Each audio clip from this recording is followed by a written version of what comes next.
As the world's most powerful ninth circle grand mage, I found myself helpless when facing the final demon god. This wasn't because I lacked strength. It was because I was chosen as a hero candidate alongside the warrior. Yet I willingly gave up the holy power capable of slaying the demon god to the warrior. Back then, I thought the righteous warrior would better lead us to victory. But now I realize I was wrong. Along our journey together, I discovered this warrior had a screw loose. He would only act on his sense of justice, stubbornly going his own way. When facing villains who could have been dealt with in one strike, this goody two-shoes deliberately let them escape. He completely rejected all my plans, saying he didn't want to use schemes and tricks to win. Instead, he insisted on facing the demons in honorable combat. Due to his brilliant decisions, we lost countless companions. Before we even faced the demon god, he was hoisted by his own petard. Facing the demon god and his overwhelming army of monsters, my companions could only place their hopes in me. One by one, they charged forward, sacrificing their lives to buy me time. Finally, after the last companion sacrificed themselves for me, I completed the ninth circle grand magic. But sadly, even my strongest attack couldn't slay the demon god, though I had anticipated this outcome. But if I were to die like this, how could I face my companions who went ahead of me? I had no choice but to rely on the evil power that all mages feared, sacrificing all life in the world to cast the soul-devouring power capable of defying heaven's will. But it seems I couldn't complete even the final step, until the demon god's giant hand came crashing down. I still regretted not being able to kill that warrior myself, and when I opened my eyes again, I found myself back home, 20 years in the past. Seeing this, I couldn't help but grin. That legendary regression magic, with no known formula and only a 1% success rate, had actually worked. But then I suddenly realized why there were bandages on my head. The butler explained, "Young master, did you get your brains knocked loose or something? You went begging Eileen not to break off the engagement, and ended up getting beaten up." This instantly reminded me of my shameful past. Eileen was the young lady of the Lindell Dukes family, my fiancée until I was 20, and I was the notoriously useless young master of the Walpurgis Marquis family. Back then, my weak and incompetent personality was the type Eileen hated most. But now I know there was another reason for her breaking off the engagement. After the butler left, I thought again of that warrior. This time, I won't make the same mistake again. Meanwhile, the butler who had left went to find my father, the Marquis. Father, hearing that I'd woken up angry, declared he'd break my legs if I went after the Duke's daughter again. But the butler said the young master had no such intention. If he did, I would certainly tell you. And how should I put this? The young master seems quite angry. Meanwhile, I summoned magic circles in my room. I successfully cast regression magic to return 20 years into the past, to win the next battle against the demon god. I must prepare from this very second. Now I'm ready to try something I didn't dare attempt in my previous life. Every mage forms a mana core in their heart. But what I'm going to do is create 12 circulation points throughout my body. This way, not only will I not need to train, but massive amounts of mana will circulate within my body at all times. To face what's coming, this must be done. Fortunately, I succeeded despite the risks. And by chance, I even advanced to the 4th circle. Then, I tried casting multiple spells, but could only manage 2 simultaneously. That's the limit for me at 4th circle right now. Just then, Father suddenly pushed open the door, saying he knew about the embarrassing things I'd done and would break my legs. I hurriedly explained this was just part of my plan. I held up one finger and said, "Honestly, the Duke's family unilaterally breaking off the engagement is quite annoying." Father, seeing I seemed about to say something reasonable, sat down and let me continue. I gestured and asked, "What conditions did we set when arranging the marriage with the Lindell Dukes family?" Father looked puzzled. Of course, that they couldn't learn any magical training methods. After all, to bear a proper heir, no other types of mana can be mixed in. I replied with a smirk, "That's right. Producing an heir is of utmost importance to a family. So what if the Duke's daughter violated this condition?" Yes, in my previous life, through some rumors, I learned that the Duke's daughter had secretly been training in magic. And to fool the eyes of my father, an 8th circle grand mage, there could only be one possibility. That would be an ancient magical artifact. Then I promised Father I would prove this myself. If I spoke even one false word, I would voluntarily give up the Walpurgis name and forfeit my position as heir. Meanwhile, at the Duke's mansion, the Duke's daughter was practicing swordsmanship. The Duke approached with a worried expression. "Has there been any reaction from Mikhail's side since that day?" Eileen reassured her father, "That fool won't notice anything unusual." Hearing this, the Duke felt somewhat relieved. After all, even though his family was famous for magic, they couldn't possibly discover the ancient magical artifact on his daughter. Moreover, they were preparing to receive the Parsloff Count's family today, and Ryan Parsloff would be present. Ryan was the sole heir to the Parsloff Count's family, and a sword prodigy hailed as the next sword saint. Eileen felt only someone like him was truly worthy of her. Just then, a knight came to report, "Your Grace, the envoy has arrived." The Duke thought the Parsloff family's envoy had arrived early, but the knight said no, it was the young master of Walpurgis. The Duke's heart skipped a beat, and he had the guard announce, "Today, they had prior engagements and couldn't receive visitors." At this moment, the butler worried, "Young master, you've already lost so much face last time. Are you here to embarrass yourself again?" I replied that I had my own plans. Just then, the knight returned with the message, "Very sorry, young master Mikhail. Please come another time." I turned to leave. Well, if that's how it must be. Just as the guard breathed a sigh of relief, I sat down under a large tree not far away. "I'm a bit tired from the journey. I'll rest here for a while." The knight thought to himself, the Parsloff family would arrive soon. He couldn't let this useless young master meet them, just as he reached out to make me leave. My expression suddenly darkened. "Even if you've unilaterally broken off the engagement, I'm still your lady's fiancé. Moreover, I'm the heir to the Walpurgis family. Let go of me." Seeing my fierce expression, the knight hastily withdrew his hand in terror. I patted the arm the knight had grabbed and continued, "Knight McCowan, let me ask you, do you think you have the right to lay hands on me?" The knight hurriedly fell to his knees in fear. I wouldn't dare. But in his heart he thought, this This guy was too scared to even breathe in front of me just days ago. How has he suddenly become like a different person? And in the next moment, I said firmly, if you want me to leave, then have Eileen come see me at once. When the knight relayed the message, Eileen casually replied, well then, I'll go see him. I'll just send him away like last time. The knight seemed to have something to say, but hesitated. At this moment, I thought under the tree, the two families I'm looking for have naturally gathered together, and I can't wait to meet Ryan of the Parsloff family. He was one of my old acquaintances before my rebirth, and I need to act quickly. Just then, the butler abruptly asked me, young master, have you been secretly practicing other techniques without the Marquise's knowledge? The power you just displayed momentarily is not something a third circle mage could possess. Though I'm not a mage, serving beside the Marquis for many years has trained my eye. I knew what the butler was trying to say. He suspected I'd used some forbidden technique to increase my level, so I naturally extended my hand, letting him examine it as he wished. After taking my hand, he carefully sensed it, and discovered I had reached the level of a fourth circle mage, and indeed found no traces of forbidden techniques. Only then did he feel relieved. Just then, Eileen walked over. What are you here for again? Didn't we say everything that needed to be said last time? But I stood up with hands on my hips. You may be done talking, but I'm not. Eileen just wanted to send me away quickly, telling me not to waste effort anymore and to go home. No rush. Let's talk things through. What's this? Are you expecting important guests today? Then I clearly saw Eileen's shoulder twitch, her expression becoming somewhat unnatural. I displayed a smile of successful scheming. Ryan Parsloff was a man who never cared about family political status,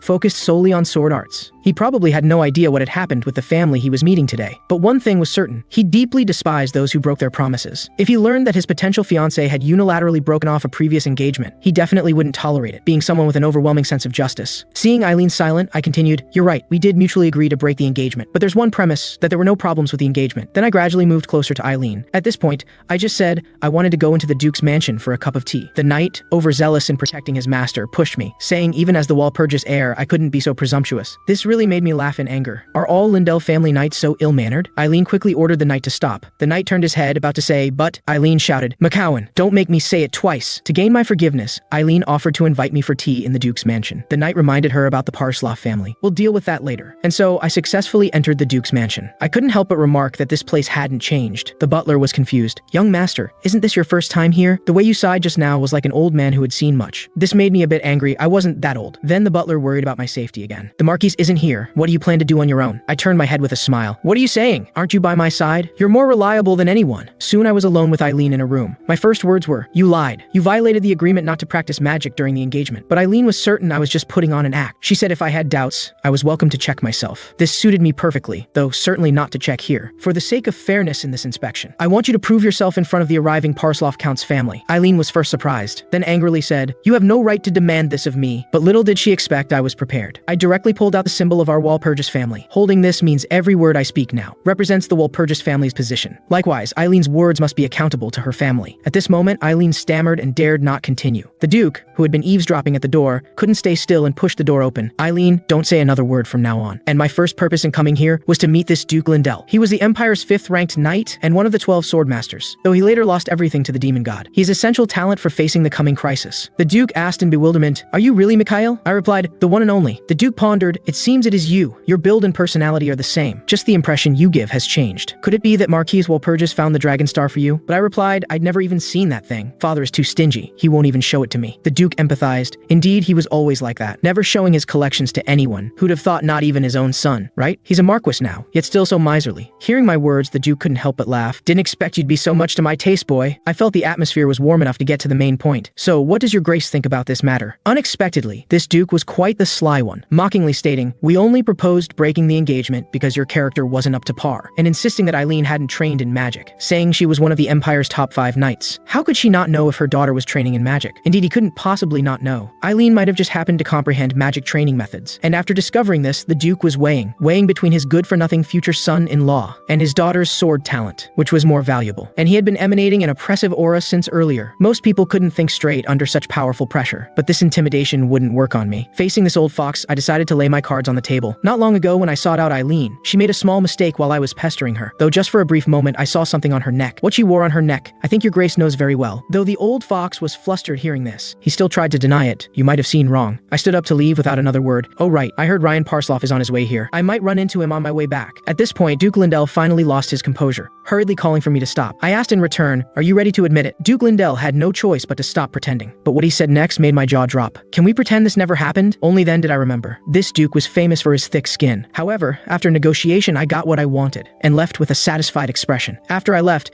Eileen clenched her fist nervously, saying she would find a way to bear all consequences. It's all because I wasn't careful. If I just take all the blame, but the Duke said this was a family matter, not something she could shoulder alone. Besides, I approved of your magic training. Who could have predicted that Eileen would grasp magic training methods on her own without guidance? She is a sword prodigy. I didn't want her talents to go to waste. But then the Duke reassured Eileen. That boy is far cleverer than you think. You should start paying attention to him from now on. Meanwhile, I had already intercepted Ryan on his way to the Duke's mansion. I extended my hand to Ryan, become my companion. But he had never met me before this, only knew me as the recently jilted fool of a young master. Additionally, I had blocked his path without reason, so he immediately burst forth with an intimidating aura. I inwardly admired, as expected of one called the next generation's sword saint, but immediately I dispersed that aura with a wave of my hand. Before Ryan could discern what I had just done, I urged him to calm down and let me finish speaking. Ryan was quite surprised. He had heard the Walpurgis heir was a fool, yet he sensed the person before him was unfathomable. I didn't deny Ryan's doubts. After all, I was once like that. And right now, the most urgent matter was preparing for the demon god's invasion. But mentioning the demon god made me think of that bastard warrior again. Intense anger unconsciously showed on my face. I'll never forgive him. Seeing me like this, Ryan unconsciously took a step back. I quickly adjusted my emotions, indicating I had something important to say. Ryan nodded seriously, letting me continue. I inwardly sighed that he hadn't changed. Though his wild nature made him seem mercurial, he was actually quite steady. Anger should be situational. He called this selective anger management. I asked first, you're here today to form an engagement with Eileen, right? If all goes well, you'll soon be her fiancé. Ryan thought I was here to cause trouble, bitter about the broken engagement. I couldn't help but laugh. How could that be?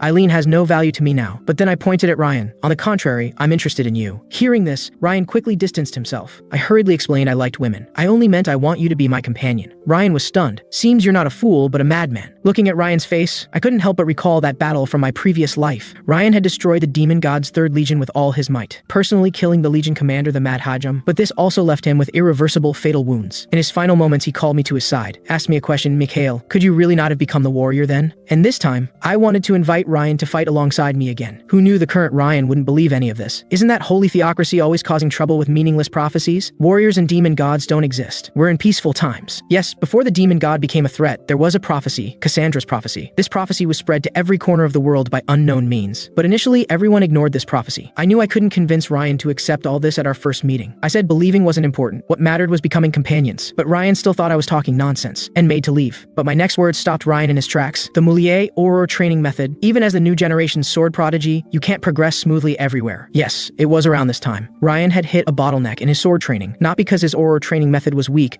but because it was incomplete. Sure enough, hearing me be cryptic, Ryan grew impatient, asking what I meant. I calmly stated my condition. If you accept my proposal, I'll tell you the complete Moulier Aurora training method. But hearing my words, Ryan still clearly didn't believe. He had barely managed to find one of Moulier's journals by chance, and even that was incomplete. I stated that the remaining parts of the Moulier Aurora training method were indeed in my possession. To obtain it, he would have to agree to be my companion. Ryan had no choice but to stay, but he was curious about one thing. You say you don't care if I form marriage ties with the Lindell family, but that doesn't mean your family doesn't care. I chuckled. Aren't you underestimating the Walpurgis family? Hearing my confident yet somewhat arrogant words, Ryan felt this guy somehow suited his taste. Though my first impression of you was terrible, now you're not so bad. However, despite saying this, he needed to verify the authenticity of the Moulier Aurora training method. So I directly led Ryan to the training ground, asked him to demonstrate the Moulier Aurora training method. Indeed, as the book said, special marks of the Moulier Aurora training method began appearing on Ryan's skin, but they weren't very clear, converting about 50% of the aura power, while the true Moulier method could raise this value to 70%. Then I picked up a sword and took a light breath. The next moment, Moulier's marks began appearing on my skin. Seeing this scene, Ryan collapsed to the ground. A skill only swordsman should know was being used by a mage. Unfortunately, I could only maintain this training method for 30 seconds. But this made Ryan question everything. He asked if I was really a mage, and I said it didn't matter. Now you should believe I know the complete training method, right? Unfortunately, Ryan was too shocked to see clearly. Ryan lost composure and shouted, "Can't you just tell me the complete method?" And before hearing my reply, dejectedly thought I wouldn't easily share such precious training methods. Unexpectedly, I replied carelessly, "Sure, if you want to know, I'll tell you. But it's not convenient here. Come find me at my home later." Actually, this training method originally belonged to Ryan. In my previous life, knowing he would die, he passed the complete method to me. Now it was just returning to its rightful owner. But even after I'd walked far away, Ryan remained stunned in place. Just as I was about to exit the Duke's mansion, I saw the Duke had been waiting here for some time. I couldn't help help but marvel at what an old fox he was. He must have seen that whole scene. Unexpectedly,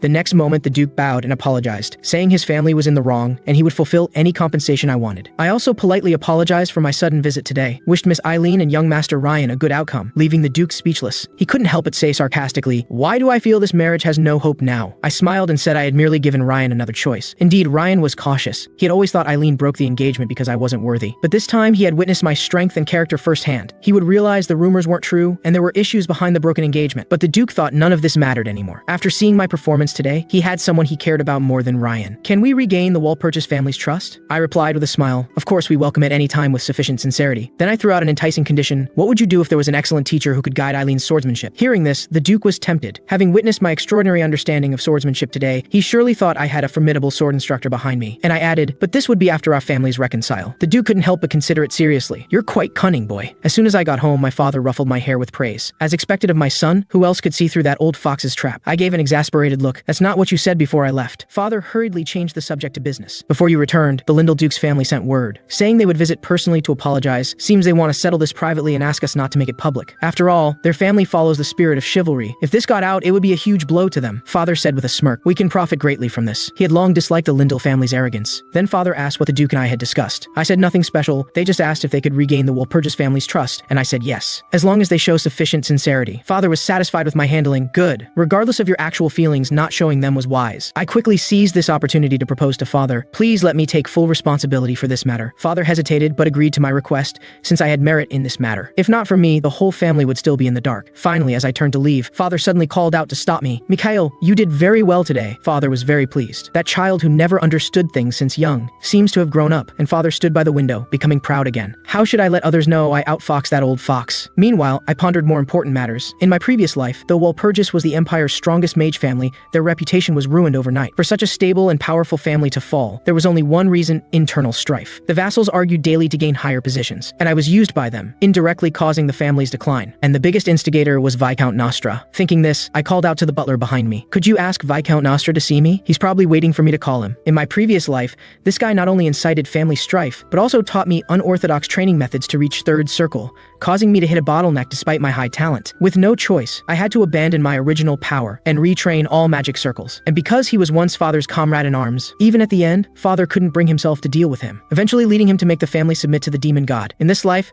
I won't let such things happen again. But I didn't show any of this. Instead, I said, "Before you become my teacher, I have a proposal. Let's have a duel under equal conditions. I don't mind learning from you. The question is whether you're qualified to teach me." Nostra asked, puzzled. "Didn't I help you form your third mana core that day? Isn't that enough?" I said it certainly wasn't enough. "I want you to prove your worth." And I made a declaration in the name of Walpurgis. If he won, I would become his disciple. Otherwise, you'll become my disciple. And without any thought, Nostra agreed without hesitation, actually already rejoicing inside. Though fighting at the same level might sound disadvantageous to him, the gap between 7th and 4th circle was enormous. After I left, he completely exposed his ambition. He knew becoming family head was impossible, but he coveted a position even the head couldn't touch, never expecting the opportunity would come so easily. And just as he was getting carried away, little did he know he had already stepped into the trap I'd carefully laid. Soon the butler came panting to my room. He had learned about my planned duel with Viscount Nostra, who spread the news was obvious. He spread it so quickly, seems he's afraid I'll back out. I calmly told the butler to calm down, but the butler couldn't stay calm. "I heard if you lose, you'll become his disciple. That would only increase his power." I didn't deny it. "But why are you so sure I'll lose?" I'll never forget how Nostra submitted to the demon god's followers in my past life, and I must do this to lure him in. Then I seriously asked the butler, "Do you know why Nostra can remain in the family despite his arrogance?" The butler thought, "Because he and the Marquis have been friends since childhood." Yes, Father values relationships deeply, so he won't move against Viscount Nostra first. So I must be the villain, using this wager to keep him in check. Wagers between mages carry the power of words, thus they're bound by magic. In other words, if one wins the wager, the victor has absolute authority. But hearing my words, the butler silently pulled out a resignation letter. If I keep listening, I might get a stomach ache from anger, so I plan to resign. I waved my hand and burned the resignation letter in the butler's hand, asking the butler to trust me once. His 7th circle was obtained through unorthodox methods, so his power is unstable, meaning he can imitate a 7th circle mage's presence, but can't win against an equal level mage in actual combat. Unexpectedly, hearing this, the butler started searching his pockets again. I said even if he produced 100 letters, I wouldn't accept his resignation. Afterwards, I went to find Father again, hoping he could be a witness to this match. As expected, Father was also angry, and said he would break one of my legs. I told Father frankly I didn't plan to lose. Isn't betting for winning? I want to win this duel, and make Nostra my disciple. I'd hoped to use these words to move Father, but unexpectedly, Father pulled out a stick, determined to break his rebellious son's legs. I had to try to continue convincing Father. Viscount Nostra is our family's vassal, right? Then, as the family heir, is it wrong to discipline a family vassal? The stick in Father's hand was already making sounds. Have you thought about what happens if you lose? Or what I'll do to you? Finally, I had to promise father. For the family's peace, if I lose, I'll offer up one leg. Soon, I arrived early at the magic practice room and first tested out some magic. As I gently extended my hand, a magic missile shot forth. The magic missile followed my hand, changing directions at will. Though this was only a first circle spell, that was because its weakness was lack of precision. For someone like me who could freely change its direction, its power could rival that of a fifth circle spell. Then I softly spoke, "Explode." In the next moment, the magic missile exploded right above my head. But this was just a test. What I needed to do was far beyond this. Soon, Viscount Nostra arrived. The Marquise had also just arrived. As the Marquis took the main seat, the wager officially took effect. The Marquis then raised his hand. Magical chains wrapped around, sealing Nostra's power at the fourth circle. Nostra raised his hand first with a slow spell, trying to slow my speed and gain the initiative in battle, while I casually cast a confusion spell, interrupting Nostra's spell and making him step back. Nostra demanded to know how I learned this skill, because confusion magic was among the most difficult fourth circle spells. I told him he didn't need to know. Nostra immediately attacked again, multicasting Fireball and Windcutter, then simultaneously using Earthbreak, making the ground beneath me crumble, destabilizing my stance, but I effortlessly cast a mana barrier, blocking all the spells. Normally, Nostra would be right. At fourth circle, I shouldn't be able to easily block these attacks. But unlike swordsmanship, magic was an unfair discipline. No matter how hard one tried, the gap in swordsmanship depended on physical ability and spiritual power. But magic only required a mind skilled at calculation. Thinking this, I cast the magic missile I had tested earlier. But unlike the test, this time it was multiple launches. Instantly, countless magic missiles rushed toward Nostra. As a seventh circle mage, Nostra immediately saw the many techniques mixed in: free control, multicasting, multiple explosions, and dozens of other techniques mixed together. Was this something a fourth circle mage could do? Nostra could only desperately cast shield to defend. But under my second explosion, his shield instantly shattered. The enraged Viscount demanded to know what methods I used, saying these weren't techniques someone of my level could use, and I must have used some forbidden dark arts. My fist angrily struck the pillar behind me. "Viscount, mind your words! I wagered the honor of the Walpurgis family in this duel with you." Seeing this, Nostra fell trembling to his knees. I spoke out of turn. I immediately used the same technique again. This time several missiles hit their mark, raising billowing smoke, while Nostra lay pathetically in the smoke. But Nostra quickly stood up confidently. "Good, very good. Your performance has exceeded my expectations, but this time I'll make you truly understand what it means to be a seventh circle mage." Speaking thus, Nostra immediately used 2 layers of shield to block the same missiles, this time completely blocking the attack. Then Nostra used multicasting again, but this time was different. He cast 3 fourth circle spells. Even the Marquis was surprised, wondering how much Nostra had concealed from him, and he could already see the outcome of this match. This time I couldn't possibly block Nostra's attack. However, when the spell flew close to me, I casually caught that fireball in my hand. My fist gently clenched and dispelled the magic. Admit it, this is the gap in talent between mages. And in the next moment, hundreds of magic missiles appeared around me, instantly shooting toward the Viscount. I remember someone once said, "Art is an explosion." Seeing Viscount Nostra about to surrender, my fist shot out like a sledgehammer, silencing his mouth. In my previous life, I made a wish list of things I wanted to do before death, and one wish was to execute this traitor with my own hands, seeing that if I continued, Nostra might really kick the bucket. The frightened Marquis hurriedly came down from his seat to stop my finishing blow. At this moment, I could no longer control my emotions, shouting, "How can I stop? I haven't heard him surrender yet." But Nostra had already been beaten speechless. I just begged Father to let me throw one more punch, but Father said if I hit him again, he might have to hit me. Finally, the Marquis had to cast teleport under Nostra, teleporting Nostra to safety. Seeing me calm down, Father called my name. "I had no idea your strength had grown to this level without my noticing. The technique you briefly used just now came from a mage known as the Twilight long ago, didn't it?" I said it was just a coincidence, but Father clearly didn't believe it, and I knew what Father wanted to say. Long ago, there was an apostle mage, a tragic figure who was ostracized by other mages and silently disappeared from the world. I had to tell Father frankly, "Don't you think you underestimated me before?" Father thought for a moment and said, "Indeed, even for an apostle, to make it work perfectly, the user would need unprecedented magical talent." Then Father looked at me intently. "So what exactly did you want to express to me through this duel?" I knew Father had clearly seen something. Even if you wanted to choose a teacher, there was no need to do it this way. I had to confess to Father that I wasn't acting on impulse. "Father, you never thought of abandoning Viscount Nostra because of your friendship, right? But his growing ambition must be controlled by someone. So from now on, I will control everything about the Viscount." At this moment, Nostra sat in his room, going crazy. He had been defeated by a mere fourth circle youngster, and Marquise Walpurgis had witnessed the entire duel. He definitely couldn't overturn this result. Just as Nostra was at his wit's end, I appeared before him. "What's there to be troubled about? If your skills are inferior, you must face the consequences." Yet Nostra still held a glimmer of hope. He thought perhaps this formerly useless young master had chosen to wager with him because he valued his abilities and wanted his assistance, and was using this method to prove himself. Thinking this, Nostra even sat up straight. "I know what you want. You've been biding your time for years, hoping for a day to show your true abilities. I will help you." I gave a mocking smile. "I simply wanted to beat you up. Disciple, you talk too much." Soon, I led Nostra to an empty space. Nostra could only reluctantly call me Master, because agreements between mages were guaranteed and enforced by mana circles. If the agreement was violated, the mana circle would immediately shatter. He could only endure now. While I thought this was getting off lightly, Thinking of his betrayals in my previous life, even destroying his future, wouldn't satisfy my anger. But frustratingly, he still had some use to me now. Then I spoke. Since I'm your teacher now, I should teach you something. But Nostra didn't think I could teach him anything since my power was lower than his. I just lightly poked his heart with my finger. He suddenly rolled on the ground in pain. Indeed, normally one couldn't form a circle without experiencing transcendence. But to catch up with the Marquis, he used the apostle technique to skip the enlightenment process.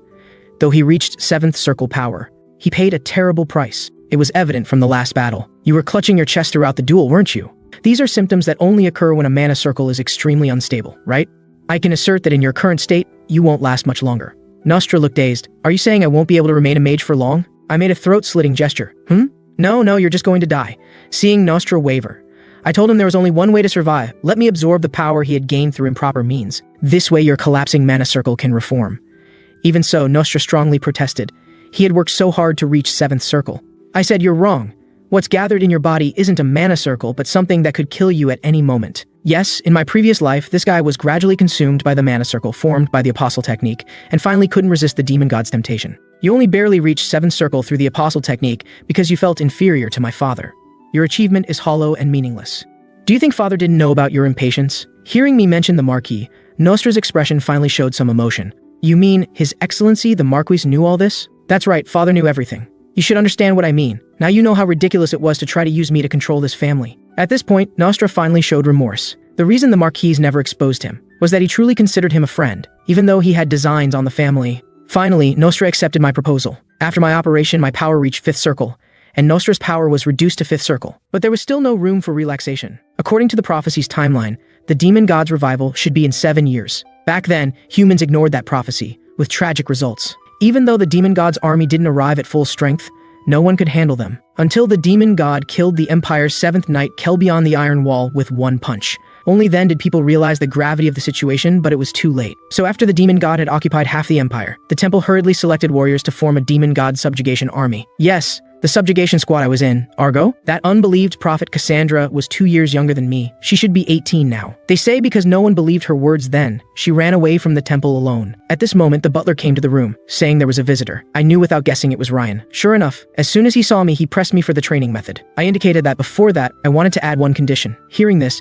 Ryan immediately slammed the table and stood up. What tricks are you playing? Didn't you say before that I just needed to go with you to the temple to check that prophecy? I indicated I was just adding one condition to that basis, and wouldn't let him be disadvantaged. That is, has your territory discovered a dungeon? I'm very interested in that dungeon. Yes, in my previous life, the Parslov Count's family sent out 5 investigation teams, but almost none survived. The Parslov family was particularly insistent on the marriage alliance with the Lindell family because sending multiple investigation teams had caused financial difficulties. Seeing I spoke with reason and evidence, Ryan knew he couldn't hide it anymore. But he had a doubt. This matter had been kept as a family secret for years and hidden well. Could there be a spy in the family? Not at all. I just deduced it from rumors in the mercenary world. Ryan had to admit he couldn't make the decision. This matter would ultimately need his father's decision. I immediately prepared to depart for Parslov territory. But before that, I needed to report my trip to the Parslov territory to the Marquis. When His Excellency the Marquis heard this, he strongly protested, suspecting I was bitter about the Lindell family breaking off the engagement, and wanted to go cause trouble in Parslov territory. He even pulled out the magical items he used when he was a battle mage. I had to explain to Father that wasn't the case, but that I had other purposes. Father, you'll choose to believe me, right? Hearing these words, Father finally put down the magical items in his hands. Yes, Father had always believed in me, even when I willingly fell from grace in my previous life. But Father trusted me completely until his death, which made my heart ache even more. I regretted countless times. Why did I only slowly start living like a proper person after Father's death?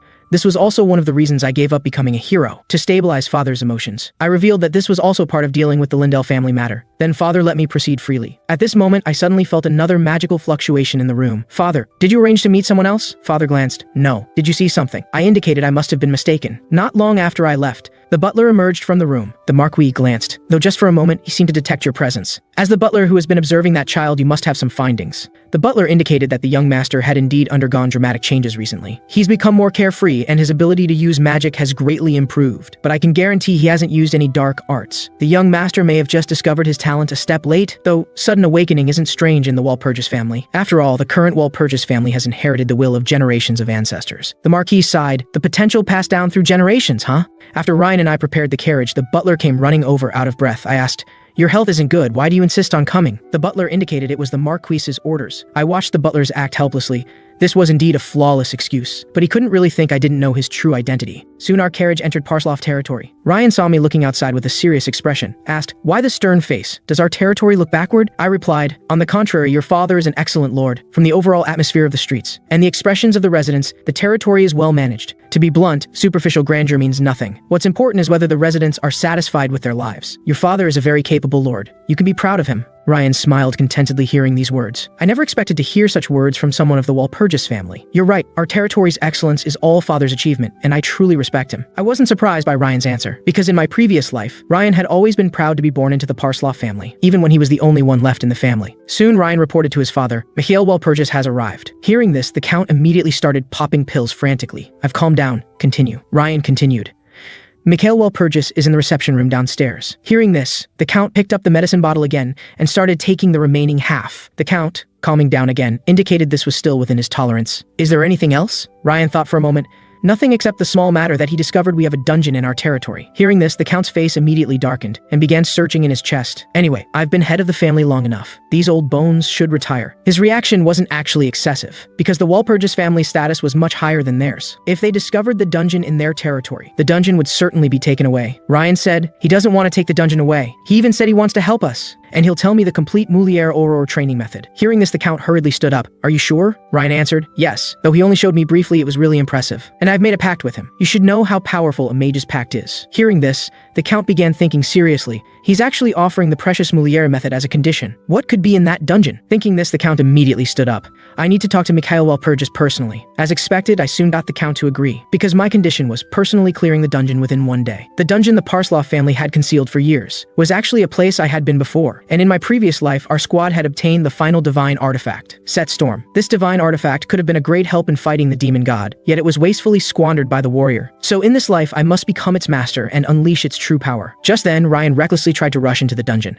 I quickly cast a stop spell on Ryan. Traps had been laid starting from the dungeon entrance. Rushing in like that would instantly disqualify you from entering. Then I raised my hand and cast a fireball. At the moment, it rushed through the door. An invisible barrier was shattered. Thus, we successfully entered the dungeon's interior. Ryan curiously examined the surroundings, puzzled that the dungeon seemed new. I explained that time was frozen here, maintaining its state as if just built. Thinking to myself, if he knew, he'd be even more surprised that such a huge dungeon was built all at once. Just then, I reached out to block their path. There was a goblin army ahead. Ryan suggested going back to gather soldiers, but I stopped him. "Ryan, remember, this is just the first checkpoint, and this was built for solo conquest from the start." After speaking, I started scraping powder from the wall with a dagger. Ryan wondered what I was doing. I showed the powder in my hand. "This is something that drives goblins crazy, and this gem powder also has substitution effects." Then I used magic to form the powder into small balls, and threw them forcefully toward the goblins. After a flash of brilliant white light, the goblins began killing each other. Yes, to conquer this dungeon, you need not just strength, but thinking. As long as you understand the goblin species and have insight into magic, you can easily pass the first level. Then I noticed a goblin corpse glowing. I pulled it out and looked. It was actually a dimensional pocket,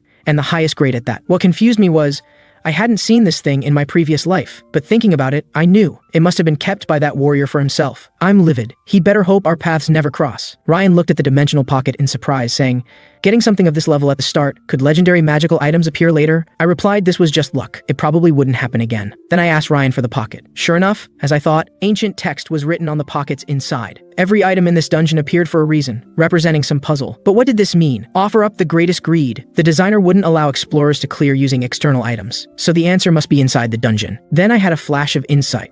The Goblin Chief's greatest greed must refer to the most valuable magic stone here. Probably just need to extract the Goblin Chief's magic stone and put it in the pocket. Ryan suggested he do it, since extracting magic stones was delicate work, but I looked unconvinced, so Ryan suggested we compete. There were 2 Goblin Chiefs here, meaning 2 magic stones could be extracted. Whoever extracted the higher quality stone would get the pocket. This suited me perfectly. Ryan quickly began working. In no time, he extracted a magic stone of excellent quality. But when he saw me, he was dumbfounded. The magic stone in my hand was actually glowing. This phenomenon only occurred when a magic stone was flawless and perfectly preserved its residual magic power. Ryan willingly admitted defeat. I threw the magic stone in my hand into the pocket. The next moment, the pocket burst forth with a pillar of light. A key appeared and formed an energy gate before our eyes. I pondered that because of that idiot warrior, we never saw this place in my previous life. Looks like we found a shortcut. Then I took the lead walking through the door. Ryan whispered to the butler, "What's the deal with Mikhail? He doesn't seem like my peer at all." The butler helplessly replied, "The young master is indeed as rumored." Ryan didn't expect the butler to speak so frankly. The butler calmly stated, "I'm only telling you this because the young master allowed me to say so." Ryan became even more curious about me. Most people would hide their embarrassing past. Could he be confident enough to face his former self? Then the butler added, "The young master changed overnight." Even I was shocked by how quick the transformation was. At this point, I stopped, as another huge stone door appeared before us. Seems we skipped other checkpoints and came directly to the 4th level. I read the ancient text on the door. "Don't try to see through me." To be safe, I cast mind protection magic on both the butler and Ryan. As I stepped through the door, everything suddenly went dark.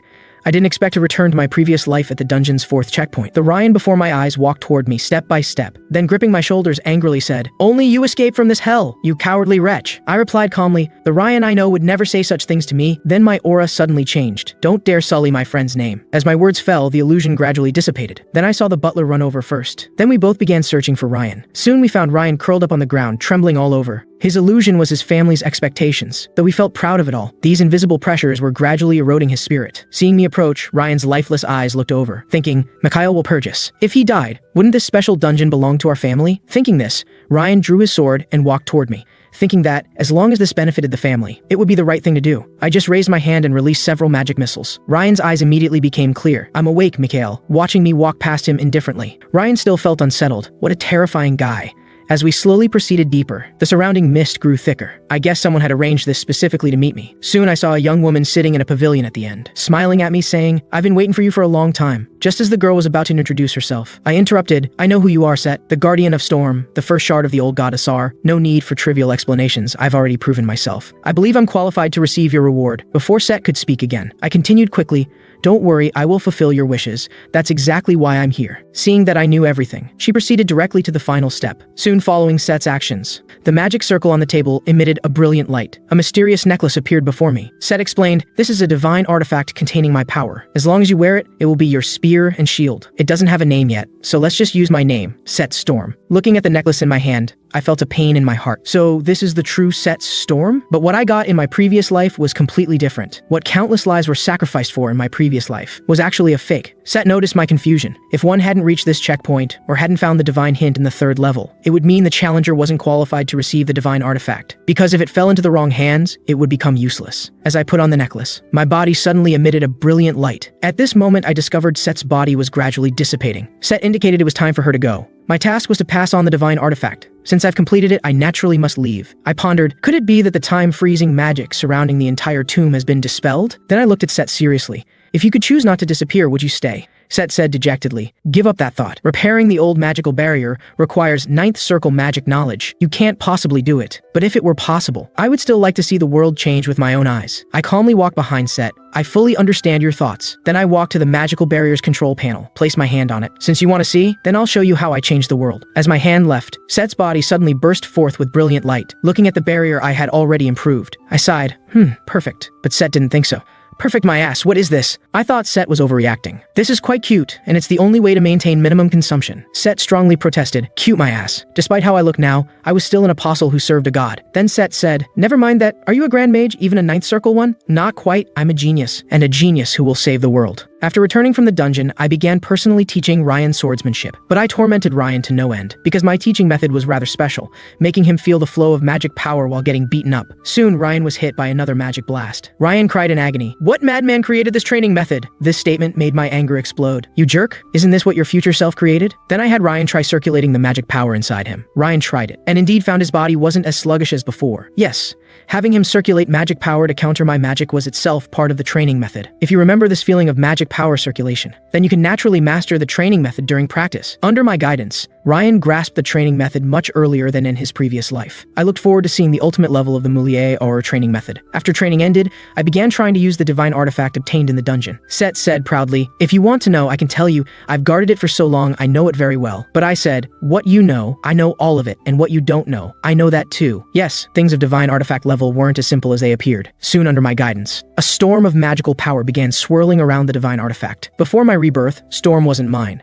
But due to a mage's curiosity, I often studied it. Then I made a hypothesis. Could I use it for my free circulation method? The free circulation method was my exclusive training method that could make magic powers circulate throughout the body. What would happen if I added Storm to my circulation? Set was shocked. "Are you crazy? If you use Storm in your mana circulation, your body will be destroyed." However, The next moment, the surging magic power within me actually calmed down. Indeed, my research from my previous life was correct. Soon I created a mana circle using the magic power within Storm. Extended my hand to write out a 6th circle mage's spell. The next moment, cast the 6th circle magic fire field. Set was amazed. 6th circle. How did you reach 6th circle at your age? But she couldn't imagine I immediately wrote out a 7th circle spell. The 7th circle magic gravity activated with a boom. Meanwhile, without realizing it, Ryan had been learning the Moulier Aurore training method for a week and had completely mastered the training method. Looking at Ryan's current level, I believed he could possibly reach the master level in the coming years. Ryan asked what to do next. Should we go to the temple?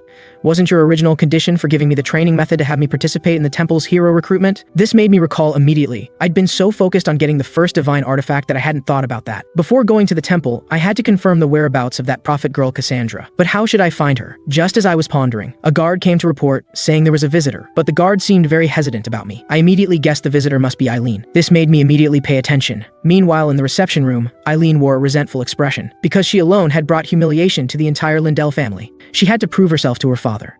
If she could defeat Ryan, who bore the name of the new generation sword saint, she could prove her worth as a knight. But unexpectedly, the next moment I appeared before her. Seeing Eileen's surprised expression, I explained I wasn't here to cause her trouble. I no longer have any negative feelings towards you now, because after I went to the Duke's house that day, the Duke announced new facts to the public.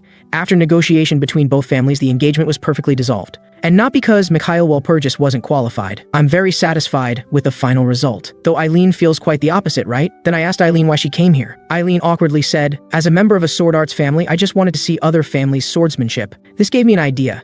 Eileen did indeed have talent for swordsmanship. Thinking of what would happen in the future, the more allies the better. So I immediately gave a sinister smile. Eileen felt a bit creeped out looking at me. Soon I slammed the table and stood up. You say you came here to see swordsmanship, which means you want to become stronger, right? Fine, I'll give you this chance. Soon I brought Eileen to the training ground. Ryan retreated in panic. My intuition tells me, when you make that expression, nothing good will come of it. And it was just as he expected. Eileen also joined the Devil's training. Eileen wanted to argue this had nothing to do with seeing swordsmanship. However, she then saw Ryan undergoing the same training. He was handling these attacks with ease, and both sides received the same attacks. I asked Eileen, have you seen enough? Eileen collapsed to the ground reluctantly. Yeah, not only did I see it, I was enlightened. Compared to her, Ryan is completely fine. Seeing Eileen's psychological defenses breached, my plan was half complete. Then I extended my hand to Eileen. Would you like me to introduce you to a good teacher? But the proud Eileen immediately rejected my suggestion, saying she didn't come here because she lacked a teacher. Besides, how could I, a mage, be qualified to judge a swordsman's training methods? Ryan, standing to the side, chimed in, Lady Eileen, you can trust his judgment. He was the one who first taught me the training method. Eileen's eyes widened in astonishment. Even if Ryan says so, could this mage really teach me the Moulier Aurore training method? To thoroughly dispel Eileen's doubts, I explained, while I cannot utilize the training method like you swordsmen, I understand its principles thoroughly, so teaching it poses no challenge. Eileen turned to look at Ryan's innocent yet determined expression, worried that she might eventually become like him. However, Ryan was the most accomplished swordsman of their generation, a master of training methods. If even he acknowledged this, then I must possess genuine ability. She apologized for her previous hastiness, concluding with a deep bow in my direction. This surprised me. I never expected such a typically proud young lady to offer an apology voluntarily. I extended my right hand to Eileen and said, let's forget about the apology and discuss that teacher instead. However, you'll need to provide some tuition fees first. Eileen fell into contemplation. Could we postpone the tuition fee? I'd like to meet the teacher first. I immediately refused. Who knows if you've inherited your father's habit of defaulting on debts? Payment must come first. Eileen patted her clothing. Then she produced a gem emanating purple light. Remarkably, it was a flawless mana stone. I hadn't expected her to possess such a treasure. This mana stone was intended for Eileen's negotiations with Count Parslov, as it could significantly reduce dungeon exploration difficulty, an exceedingly rare capability. Everything became clear to me now. The marriage arrangement between these families wasn't merely an alliance of powerful houses. The Lindell family sought a share in dungeon profits. One had to admit the Duke was quite the cunning old fox. I accepted the mana stone from Eileen's hand. The teacher I intended to introduce to Eileen was an old companion of mine. That person was none other than Milia Maryarin, the arbiter of the lawlessness. In my previous life, she was the one who defeated the 7th Legion commander of the Demon God's army. When Ryan heard this name, his face showed complete astonishment. That's the sword overlord of the West, one of the top 3 sword masters across the entire continent. Eileen clearly thought I was merely boasting. Even as a member of the Walpurgis family, you couldn't possibly invite someone of such caliber. I simply smiled and waved dismissively, offering no further explanation. You'll understand when the time comes. Then, I instructed Ryan to prepare for tomorrow's journey to the temple, as 3 crucial figures would soon appear there. The Pope was selecting a hero. Meanwhile, the arbiter of the lawlessness, a woman who should have been guarding the western border, had already arrived in the capital. It was time to meet them. I turned to Eileen and said, you should prepare as well. Tomorrow you'll accompany us to the temple in the capital. This sudden invitation left Eileen momentarily stunned. After regaining her composure, she demanded a reasonable explanation. I smiled slightly. After all, I was the instigator of this game. Night fell quickly, and I found myself staring idly out the window. Set, standing nearby, couldn't help but question, "Why do your actions seem so unlike someone your age? You're clearly still an underage kid." I responded with a smile, "I'm just more mature than others. Who made me a genius anyway?" After speaking, I turned my attention to the mana stone on the table. Set asked how I planned to use this material, given it was a fundamental ingredient for many divine artifacts. I answered with a smile, "I'm a mage. Naturally, I'll use it to craft magical items. I can't exactly change professions to become a swordsman like them." The most pressing challenge was finding a suitable medium to channel this mana stone's energy. After all, only wood that had grown for over a century could withstand the output of such a mana stone. I assured her not to worry, as I had already decided which sacred wood to use, and coincidentally, this sacred wood had a connection to her. Set was stunned by this, unable to comprehend how any sacred wood could be related to her. I didn't keep her guessing. The sacred wood I sought was none other than a branch of the world tree. Set hadn't expected me to know so many of her secrets. She immediately protested vehemently. "You just took Set's storm from me yesterday, and now you want a branch of the world tree? I'm not your personal bank." In truth, it wasn't that Set was unwilling to give, she simply couldn't provide it at the moment. I understood this well, so I told her there was no need to create the magical item immediately. We were still in the preparation phase. Then I decided to begin refining the mana stone. After all, the orb was the core component of any magical item. When I infused it with magical power, hundreds of magical circuits instantly materialized on the mana stone's surface. As a divine messenger, Set immediately saw through my refinement technique. Book engraving, imprinting, mana control, and spell attachment, such mastery over these complex skills. Could a child really possess such proficiency? Faced with Set's doubts, I casually brushed it off with the excuse of being a genius. After all, I could hardly tell her I was actually reborn. Soon, I reached the final step of refinement. I only needed to drop my blood onto the mana stone. It would then gradually transform into an orb under the influence of my magical power. However, looking at the black orb before me, Set couldn't help but ask, "Why is it colorless?" Usually, it should display a specific color to indicate the holder's magical attribute. Gently wiping the blood from my fingertip, I explained, "I'm an attributeless mage, perfectly adaptable to all magic. That's how I can ensure your happiness." I immediately cast a second circle magic, Firebolt, which burst forth instantly. In the following instant, the black orb in my hand transformed to a brilliant red. As I had anticipated, the orb would change color in accordance with the specific magic being used. I decided to test its power. The test subjects would be those unfortunate ones in the back mountain. Early the next morning, Ryan came complaining about some powerful individual who had reduced the demi-human settlement in the back mountain to scorched earth overnight. Count Parslov had remained sleepless through the night due to this vindictive act. Upon hearing this news, I felt no surprise, as it was indeed my handiwork. However, my expression aroused Ryan's suspicion. He suddenly grabbed my collar, demanding, "Mikhail, could you have something to do with this?" I smirked and replied nonchalantly, "Indeed. Your territory's demi-humans made excellent test subjects." The scene instantly fell into a death-like silence. At this moment, Eileen approached slowly. Upon learning that the reason for visiting the capital was due to a prophecy, she immediately declared such action foolish. These days, prophecies hold almost no credibility. Talk of demon gods descending is merely nonsense. I understood Eileen's skepticism. After all, the current world was peaceful without any ominous signs. There was only this vague prophecy. At this time, the position of hero wasn't particularly significant, for even a hero's true worth would only be proven by their ability to repel the demon god. I reassured Eileen, "Don't worry. This trip to the capital will certainly be worthwhile for you, because your future mentor, the arbiter of the lawlessness, is there right now." Then I turned to ask the butler if they had located Cassandra's whereabouts. The butler replied that there was still no news, and even the divine country couldn't trace her whereabouts. However, changing the subject, she mentioned that the prophet had left a message before disappearing. "I will wait for you there." When I learned that her last known location was near the divine country, I immediately used a magic circle to transport Ryan and Eileen to the capital. Ryan clearly struggled with a long-distance spatial transfer, becoming ill immediately after leaving the magic circle. After recovering, he complained about why we hadn't chosen to travel by carriage. I pointed towards the distance, because carriages lack the ability to teleport. The magnificent view before them captivated Ryan. Despite being the eldest son of a count's family, their remote territory wasn't wealthy, and he had never seen such a luxurious city. Meanwhile, Eileen and I, coming from wealthy families, were accustomed to such scenes. The capital was unremarkable, even less prosperous than my family's territory. These upper-class folks, always showing off.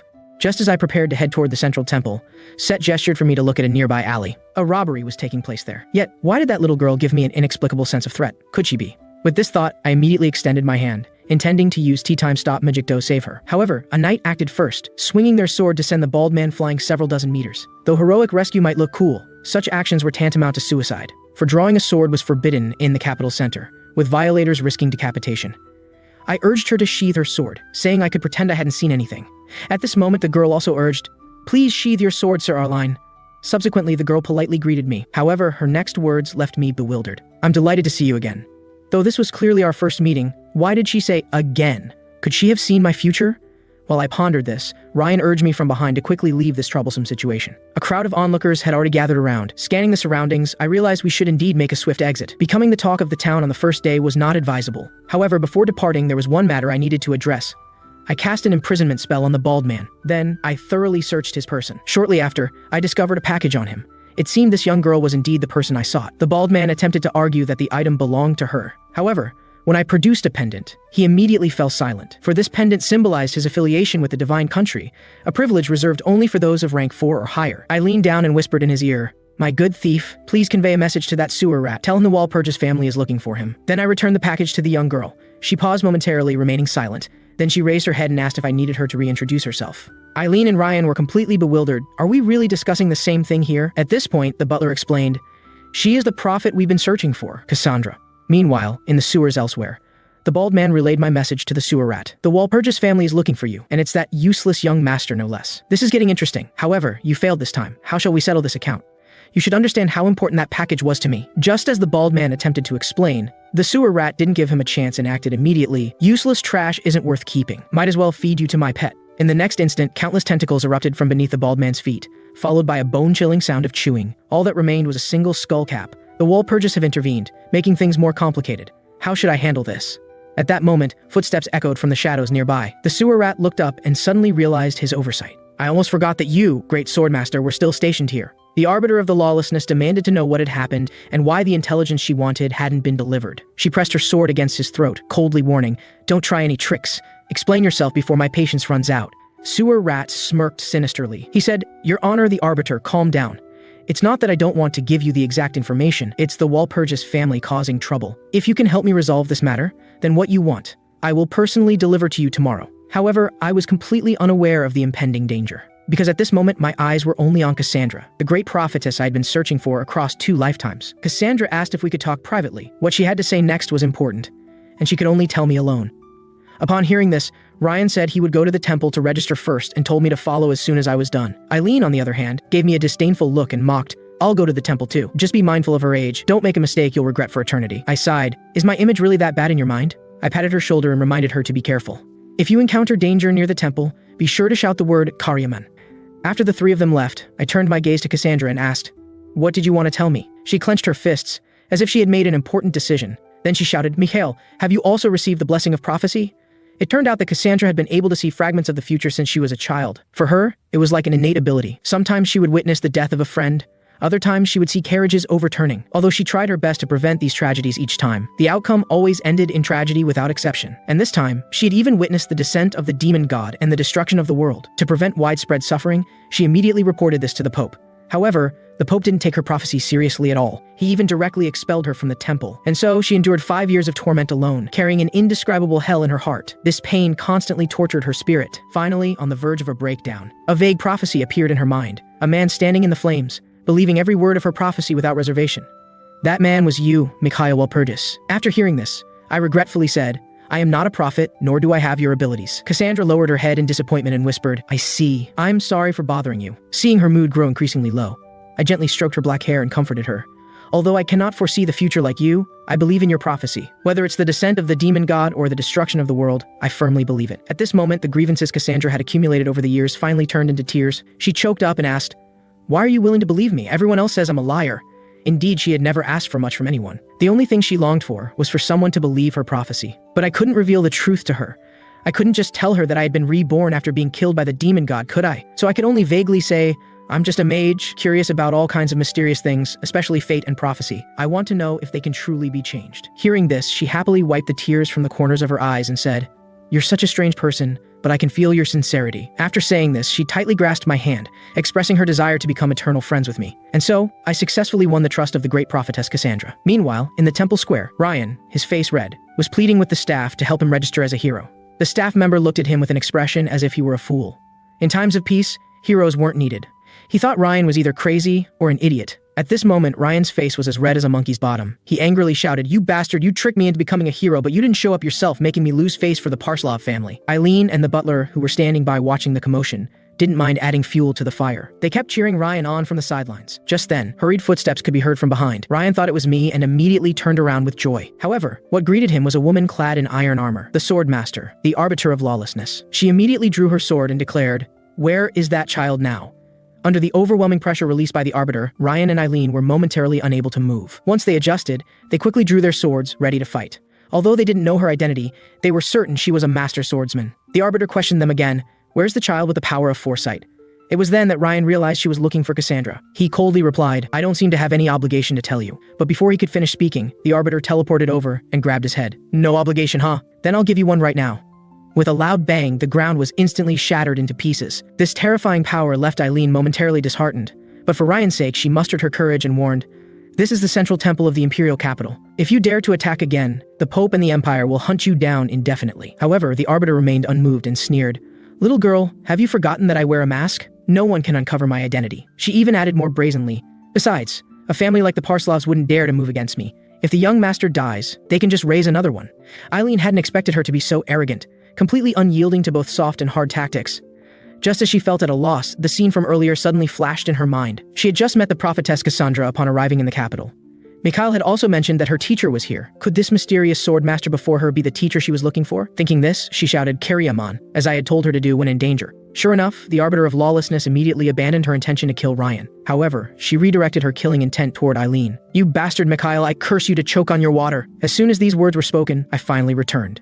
To save Eileen, I directly activated Circle Expansion, a spell that increases the number of circles in an instance. Even though I had broken through to the level of a 7th Circle Mage, I still couldn't withstand her attack. With just one slash, she sent me flying. "Didn't you want to talk to me properly? Then prove to me if you have the qualifications." As soon as she finished speaking, she condensed a large amount of spiritual energy into her holy sword. Ryan, standing nearby, urgently told me to run. As a swordsman, he knew very well that the power of this strike was something I couldn't withstand, but I didn't retreat. Instead, I directly faced the sword energy. Because all of this was within my expectations, now Set unleashed the power of the divine artifact. A fierce storm immediately erupted around me. Although I blocked that terrifying sword energy, I still suffered significant injuries. Indeed, with my current strength, I still couldn't handle such a massive magical load. The arbiter of lawlessness showed a puzzled expression and asked, "What kind of magic did you use to counter my move?" "You should know I used half my strength." Of course, I wouldn't tell her that I had used a divine artifact. After all, Set's storm could only be used once a day. Instead, I asked her if I now had the qualifications to talk to her properly. The arbiter of lawlessness fell silent for a moment, then she sheathed her holy sword. Clearly, she acknowledged me. Then I explained to her why I knew the name Karyaman. About 2.5 years ago, I encountered a severely injured boy on the brink of death. At the time, he was aimlessly walking toward a certain place. After I gave him water and food, I learned where he was going and his purpose. Hearing this, the arbiter of lawlessness suddenly grabbed my shoulders and excitedly demanded, "Where is that child now?" I calmly replied, "I have no obligation to give you information for free, and it seems the child doesn't want me to tell you either." Then I added, "But before that, I can tell you one thing. The person you're helping now is the one who almost killed Karyaman. How do you feel after learning this news?" No, I should call you Karyaman's mother. It turned out that Sewer Rat wasn't just the largest dark force in the capital. They were also secretly running a child slavery operation. They would train noble children to be obedient tools and sell them at high prices to the nouveau riche. Because these people satisfied their twisted vanity by tormenting proud nobles. And Karyaman had spent several decades of his life behind those iron bars. At this moment, Sewer Rat was still smugly thinking he had control over the arbiter of the lawlessness, unaware that she had already been persuaded to become my ally. Meanwhile, our group entered the temple's church. I explained to Archbishop Arlie that I wanted to become a hero by defeating Sewer Rat. However, Arlie hinted that simply defeating a dark force wouldn't be enough to be recognized as a hero. I pressed further, asking what if they weren't just an ordinary dark force. His pupils suddenly contracted as he asked in a low voice if I meant they were connected with heretics. That's right. I had just heard something from Milliam, that Sewer Rat possessed the ability to control shadows. As an archbishop, Arlie naturally understood what this meant. This ability was the unique skill of the odious monarch, who was one of the 12 monsters that once followed the demon god. He pondered silently for a moment. Then he took out a magic pen, preparing to make a contract with me. He told me that if I could prove Sewer Rat was indeed the odious monarch's incarnation and successfully defeat him, he would support me in becoming a hero. Afterwards, we left the church together. On the way, Milliam expressed her gratitude to me. "Thank you. If it weren't for your appearance, I might still be dancing in that bastard's palm. But can you really help me find my child?" I told her, "Of course, but how do you plan to repay me?" Milliam drew her holy sword. With a sharp sound, she thrust it directly into the ground. I hate haggling with people, especially about matters concerning my child. If you help me find my child and repair our relationship, I will become your only sword. This was exactly what I wanted. I agreed to her terms. From Milliam, I learned that Sewer Rat was actually the odious monarch's incarnation, so I decided to go defeat him. At this moment, Sewer Rat was planning to flee in the night. because his underling had leaked the news of the Arbiter of the Lawlessness's betrayal to him, meaning she now knew all about his unspeakable deeds. He didn't dare face the revenge of one of the continent's top 3 swordmasters. However, the odious monarch possessing his body had no intention of compromising, because he had to devour the great prophet Cassandra. This was a crucial step to recovering his memories. Seeing that Sewer Rat was determined to escape, he immediately transformed countless tentacles, firmly entangling Sewer Rat's body, sneering, "If you don't dare to face them, then I'll take control." Meanwhile, we had arrived at Sewer Rat's headquarters. Milliam was responsible for leading Ryan and Eileen to draw their fire, while I went with Set to kill the odious monarch. A flash of swordlight swept past, and the guards at the gate were instantly cut down. The remaining men turned and fled in terror, constantly crying out for their mothers to save them. Seeing Milliam's incomparable swordsmanship, Eileen couldn't help but marvel, "Is this the future I'm pursuing?" With that thought, she began to imitate her sword strikes, but the unstable surge of spiritual energy made her suddenly cough up blood. Was I too excited? My body can't handle such chaotic spiritual energy anymore. Milliam saw all of this. That Walpurgis brat wasn't lying after all. You do have talent. But if you want to become a true swordsman, you need a training method that suits your own spiritual energy, Milliam said. Hearing these words, Eileen's pupils suddenly contracted. She immediately bowed deeply and pleaded desperately, "Please don't reject me, teach me swordsmanship." Milliam agreed without hesitation.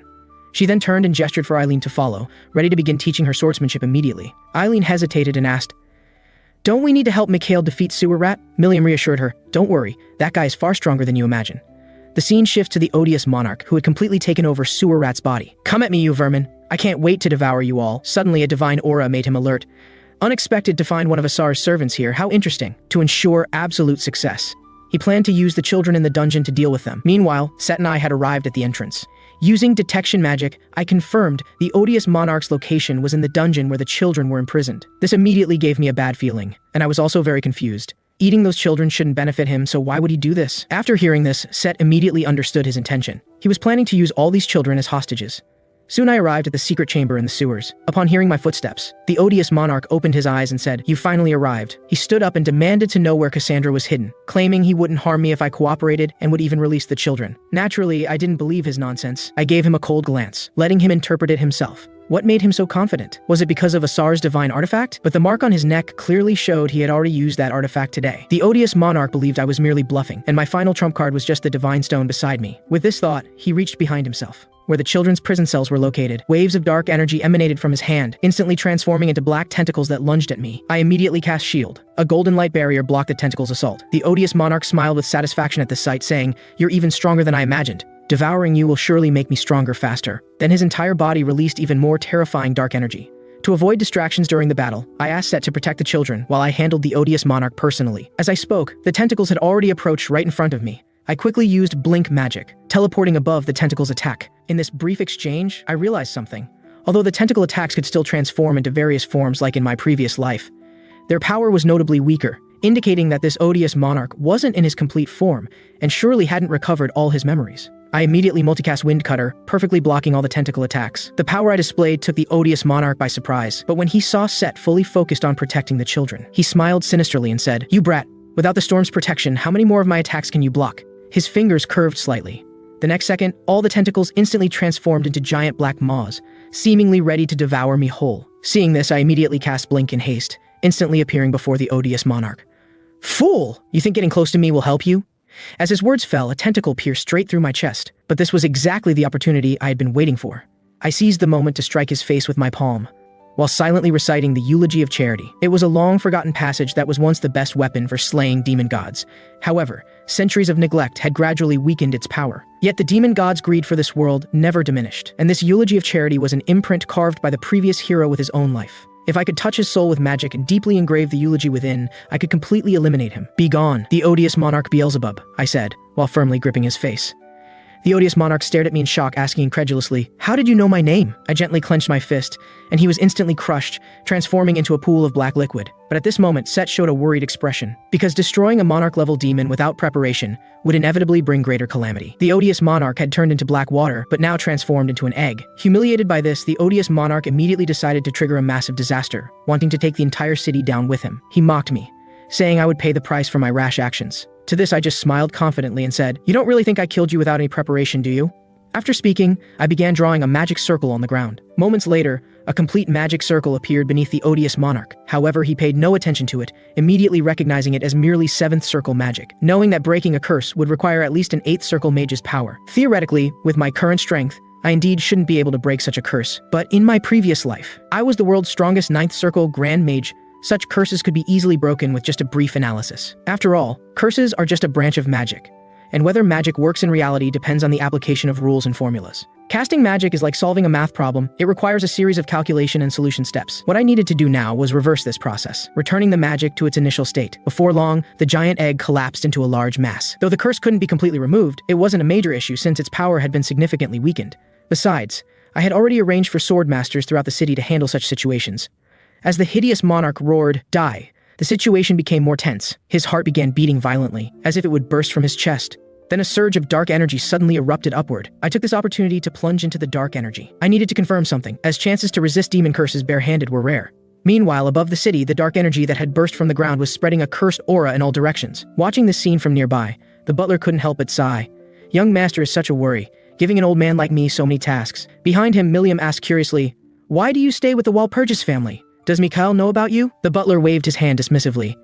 "We'll discuss these matters later. Let's focus on the current problem." After speaking, he extended his hand toward the dark energy, signaling Milliam to follow his instructions. Milliam nodded slightly, indicating she would comply. She smiled. "This reminds me of those times long ago." In the next second, a brilliant flash of light swept across, cutting the towering dark energy in half. The scene shifts to outside the Divine Country's church. The archbishop held my hand with a beaming smile, saying, "I never expected you to resolve this so quickly and without any damage to the city." However, I reminded him, "Do you remember our agreement?" Arlie was momentarily stunned, then smiled and said he certainly remembered, assuring he would publicly support me during the hero selection. He also revealed that the Empire had already set their sights on a man they planned to soon select as hero. This didn't surprise me, as I knew exactly who this person was, none other than that bastard Siegfried Sigurd from my previous life. While I was lost in thought, Eileen's voice suddenly came from beside me. She said, "Thank you for helping me find a teacher, but I have to go now. There's someone I need to find." I understood she had come to bid me farewell. Then Eileen turned around awkwardly, apologizing for breaking off our engagement earlier. Looking at her shy expression, I smiled gently and said, "As I said before, I no longer have any feelings for you now. Do as you please." Hearing this, Eileen confidently told me to wait and see, saying that next time we met, her swordsmanship would surely surpass my magic. Just then, Milliam came over. I knew she had come to ask about her son's whereabouts, so I reassured her, "Don't worry, I'll keep my promise. I'll tell you where your son is now." Karyaman is now with the Condor Mercenary Corps. She was stunned by this news, because joining the Condor Mercenary Corps meant abandoning everything from the past, both name and former life. Karyaman has chosen his own path. Is it really right for me to seek him out now? Hearing this, I couldn't help but roll my eyes. Just moments ago, you were desperately asking about Karyaman's whereabouts. Now you're hesitating. What's the meaning of this? Milliam felt she had failed in her duties as a mother, bringing only harm to her son, so she wasn't sure if she still had the right to see him. I smiled slightly and said, "Even if a child abandons their parents, parents can't abandon their child, right? So I think you should go talk to him." After speaking, I gently placed my hand on hers. "This is medicine I prepared for Karyaman. Please take it to him." Convinced by my words, Milliam clenched her fist. "You're right, young Walpurgis. I can't give up on my child." With that, she turned to seek out the Condor Mercenary Corps. After bidding farewell to Milliam, Ryan asked beside me when we would depart, saying he was eager to participate in the hero recruitment. I gestured for him not to rush, as we needed to meet someone first. Indeed, that person was my father, Marquis Walpurgis. Since I had just eliminated a demon like the odious monarch, this news had surely spread throughout the Empire, though I hadn't informed my father in advance about coming here. Hearing this, Ryan's eyes widened in fear as he asked, "You mean the Marquis has no idea what you're doing?" "Yes," I nodded. He grabbed my collar and shouted, "You madman! That's your father, the Empire's strongest Grand Mage! What am I doing caught between you two? No, I need to find somewhere to hide right now." I smiled and told him it was already too late because father had arrived. As soon as the words left my mouth, a lightning spell struck down from above. I immediately multicast shield for defense. Seeing this scene, Ryan was stunned, asking in surprise, "With attacks like these, are you sure you're father and son and not enemies?" I reassured him, saying, "Don't be nervous, this is just a normal greeting in the Walpurgis family." Then I called out to the figure in the thick smoke, "Father, you've arrived." However, the Marquis responded with a rather unfriendly gesture, cursing, "Die, you wretched son!" The Marquis immediately unleashed a barrage of magical attacks against me, as 4 magical orbs hurtled toward me. I couldn't help but admire father's skill. He had specifically developed a spell just for beating people up without harming bystanders. Truly impressive. However, the Marquis misinterpreted this as mockery, and his anger flared. He raised his hand and cast a lightning spell straight at me. With a whoosh, the lightning storm instantly enveloped my entire body. If Set hadn't intervened in time, I might have been forced to kneel and beg for mercy. The Marquis hadn't expected me to have an elf by my side, especially one possessing such powerful abilities. I seized this opportunity to explain my presence to father. I want to become a hero by defeating demons. After hearing my explanation, the Marquis gave a cold laugh and said, "Son, do you really think I'd believe such absurd rumors? The odious monarch is a monarch-level demon. Even I would find it difficult to deal with him, let alone you. And isn't it strange that such a powerful demon appeared without causing any damage to the city?" At this moment, Archbishop Arley stepped forward and said, "Lord Marquis, this is all true. If young Master Mikhail hadn't intervened, our divine country would have faced serious trouble. He then began praising me profusely, declaring that I was the undoubted candidate possessing a hero's soul. The Marquis was stunned, thinking to himself, could this foolish son of mine really be that capable? To verify if there were any issues here, the Marquis raised his hand and cast a teleportation spell. The next instant, the Marquis vanished from sight. 2.5 minutes later, he returned to the same spot. Through sensing the magical concentration in the capital, he confirmed that the Archbishop and I weren't lying.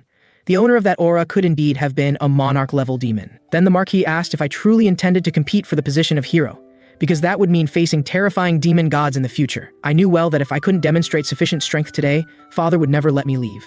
In the next instant, I directly unleashed Set's storm power, causing intense storm energy to erupt around me. Father, as you can see, I now walk alongside the gods, so please do not worry about me. I then raised my hand to point at Ryan behind me, indicating that I had already chosen my companion. Seeing my determination, the Marquis spoke no further. Since you've made your decision, I won't stand in your way. Do as you see fit. Having said this, he turned and departed immediately. As it turned out, after I convinced my father to let me compete for the position of hero, Ryan urgently pressed me to depart for the divine country, fearing I might cause him more trouble along the way. I gestured for him to remain calm, explaining that while the divine country was our ultimate destination, we needed to visit the elven forest first. All these days, memories of the world tree had been constantly recurring in my mind.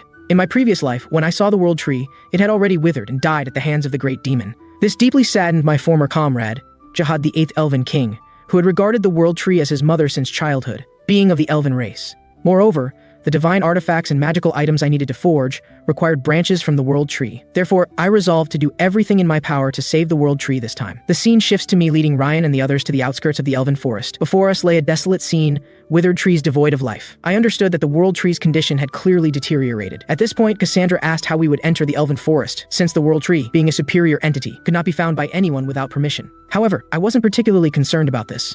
Because the world tree's roots intertwined with the entire world, every location was connected to its center. Therefore, I only needed to find one of its roots to reach the world tree's location.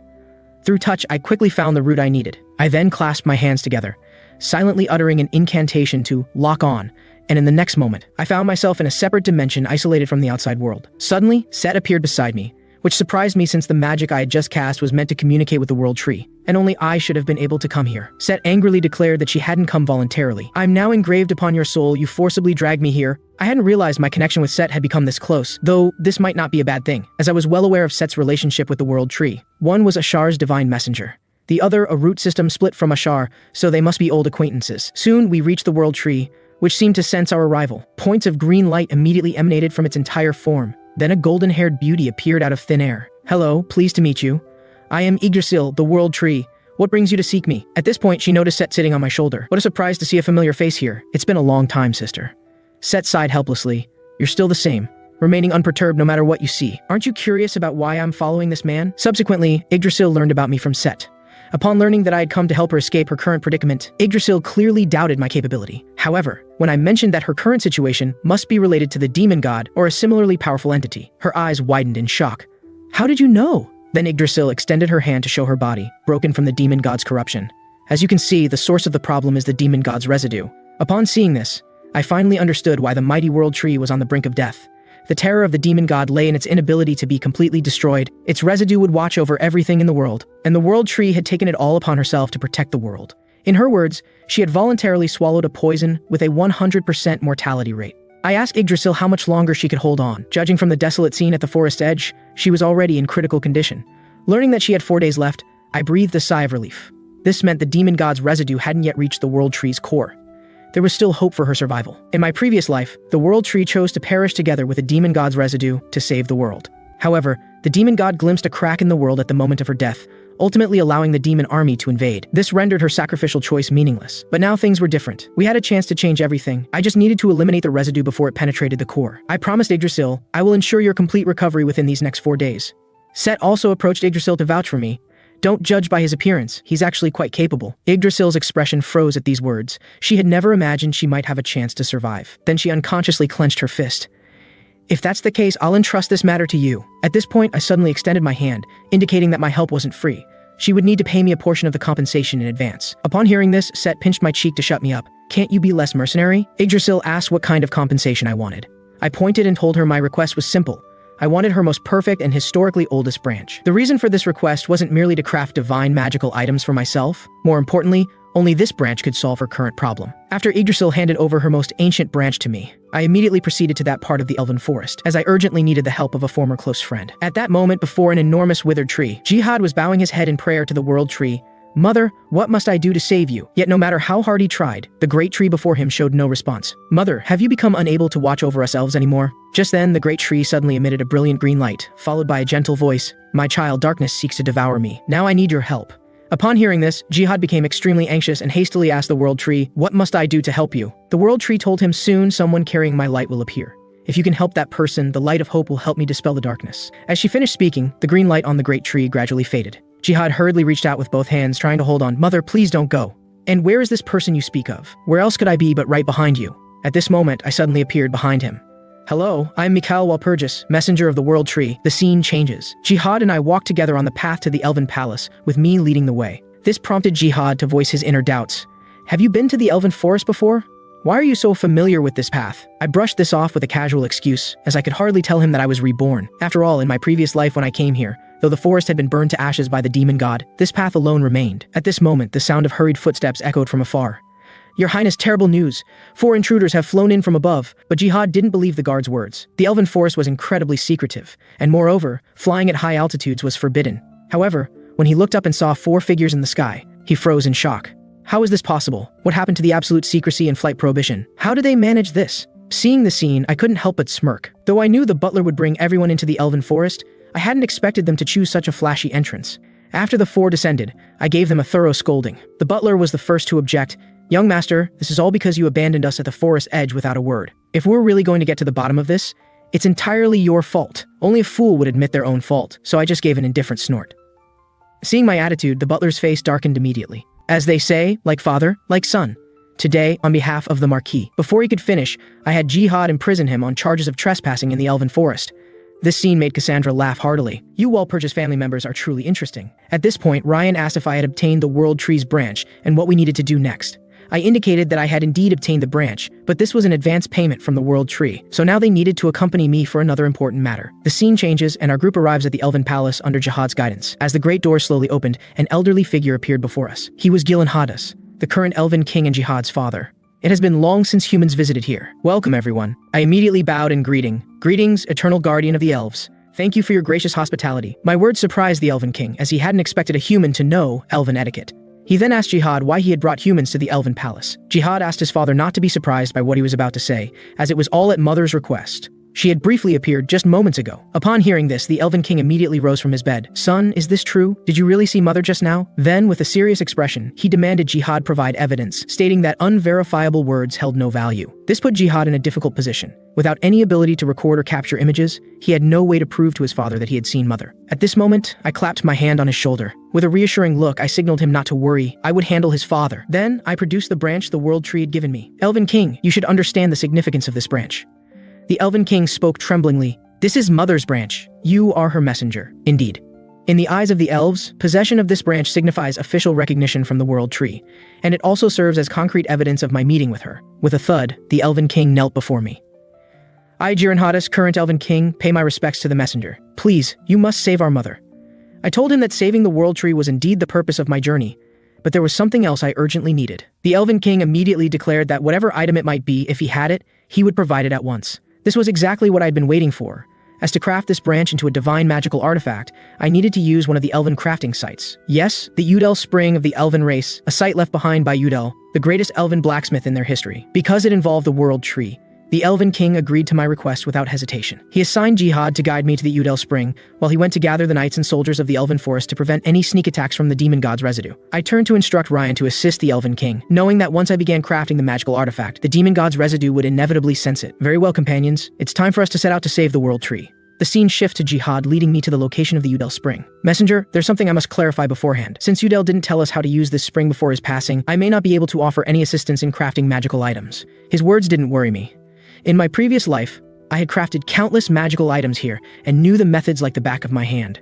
First, I imbued the branch with magical energy. Then, with a splash, I threw it into the spring to begin structural analysis. Indeed, The key element in using the Udel spring was magical power. For the legendary elven craftsman, Udel's true identity wasn't that of an artisan, but rather a genuine mage. Though he had achieved no small measure of mastery as a mage, his talent was quite limited. After realizing this, Udel made an important decision. If he couldn't achieve greatness as a mage, he would succeed in another field. Eventually, he used this spring to become a world-renowned master of magical artifacts. Looking at the bubbling spring water now, I understood it was the magical water analyzing the branch. However, completely analyzing it would be no simple task, for this was a parasite of the world tree, a special material that had inherited all of the world tree's vitality. Under normal circumstances, achieving 100% perfect processing of this material would be virtually impossible. But what if I used only magical elements? A smile tugged at my lips at this thought. At this point, Jihad asked about the situation and if there was anything he could do to help. I told him processing this parasitic wood would take 4 days, and during this time, no one should disturb me. Then, pointing at the spring ahead, I shared a small secret. Somewhere there lay a magical tool Udel had crafted for the Elven King. He could try to find it. Over the next 3 days, the soldiers of the Elven Forest maintained a state of high alert. Due to the complete silence from the demon god's residue during these days, Ryan asked Cassandra if she could prophesy the future. Cassandra replied that while her ability to clearly see the future was limited, one thing was certain: the situation was not good. Sure enough, shortly after she spoke these words, the ground's rock layers began to crack inch by inch, and all the flowers and grass in the forest instantly withered, just as everyone stood bewildered. A dark shadow burst forth from beneath the fractured ground. Soon, a giant serpent with 3 blood-red eyes coiled around the great tree. This was the corporeal form of the demon god's residue. Seeing this, Cassandra urged the two to retreat immediately, sensing the serpent's overwhelming presence was far beyond their ability to handle. But Ryan declared he would not flee from battle, as it went against his knightly principles. However, after the giant serpent let out a thunderous roar, Ryan's resolve began to waver. This overwhelming power sparked intense fear in his heart. Damn it, I can't possibly defeat it. At this moment, he gritted his teeth, cursing his own powerlessness, wishing he could be stronger.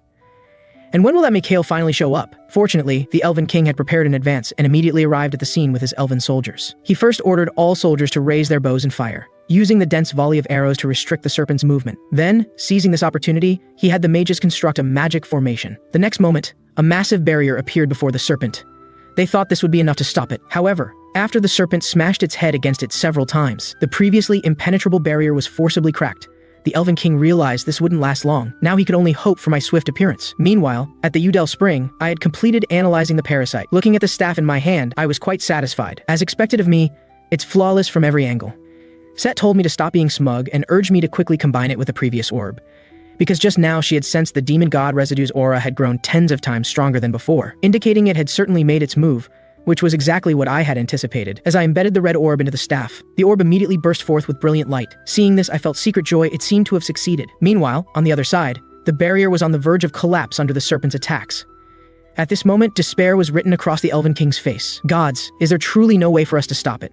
As they saw the giant serpent preparing to deliver its final strike, Ryan urged everyone to disperse, warning that the barrier was about to shatter. Sure enough, under the serpent's attack, the entire barrier was shattered into pieces. Just as everyone thought they were doomed, a brilliant pillar of light descended from the heavens, instantly striking the serpent down.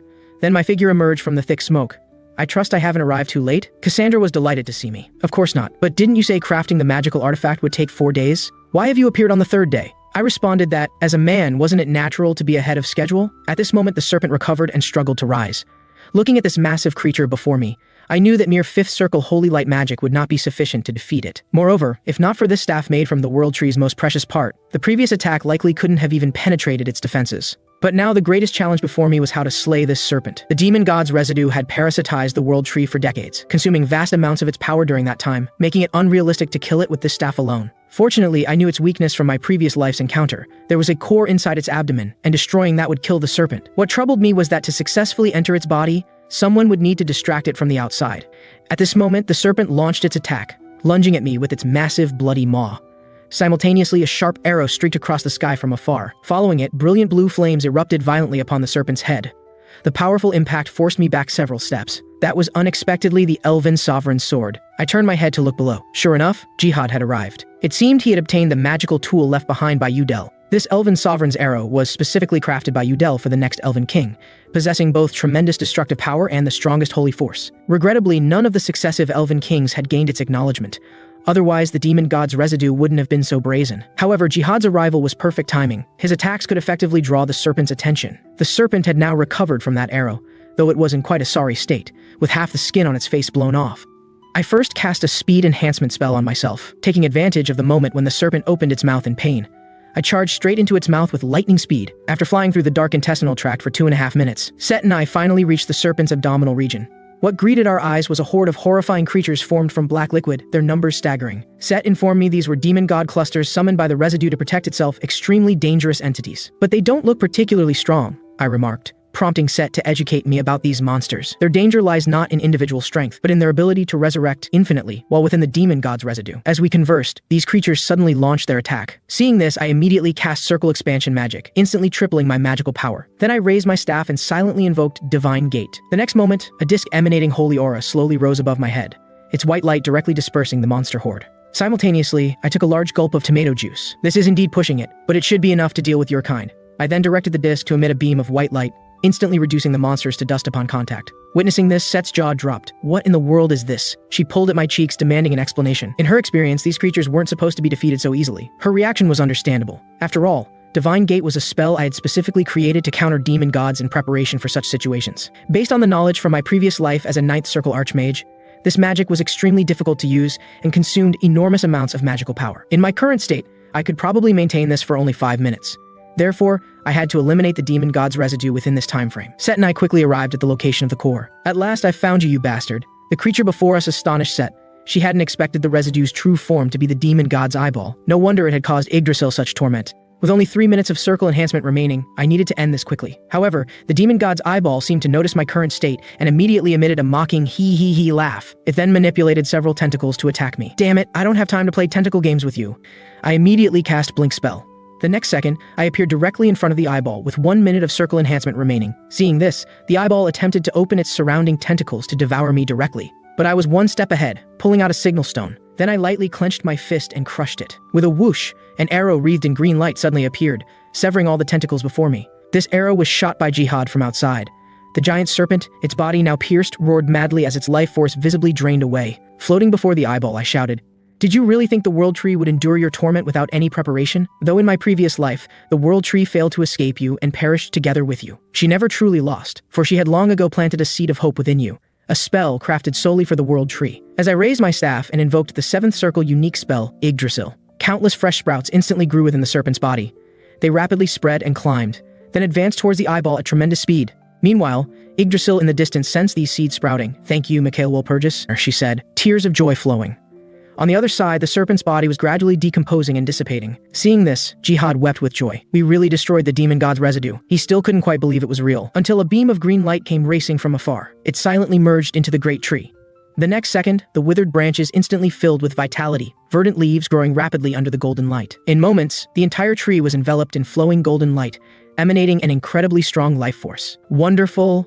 Mother has finally returned. The scene changes, and I was once again summoned into the World Tree's realm. Yggdrasil immediately expressed her gratitude upon seeing me. "Thank you for your help. Now I can once again oversee the Elven Forest and care for my children." I told her she could skip the thanks. I preferred more tangible things, like compensation.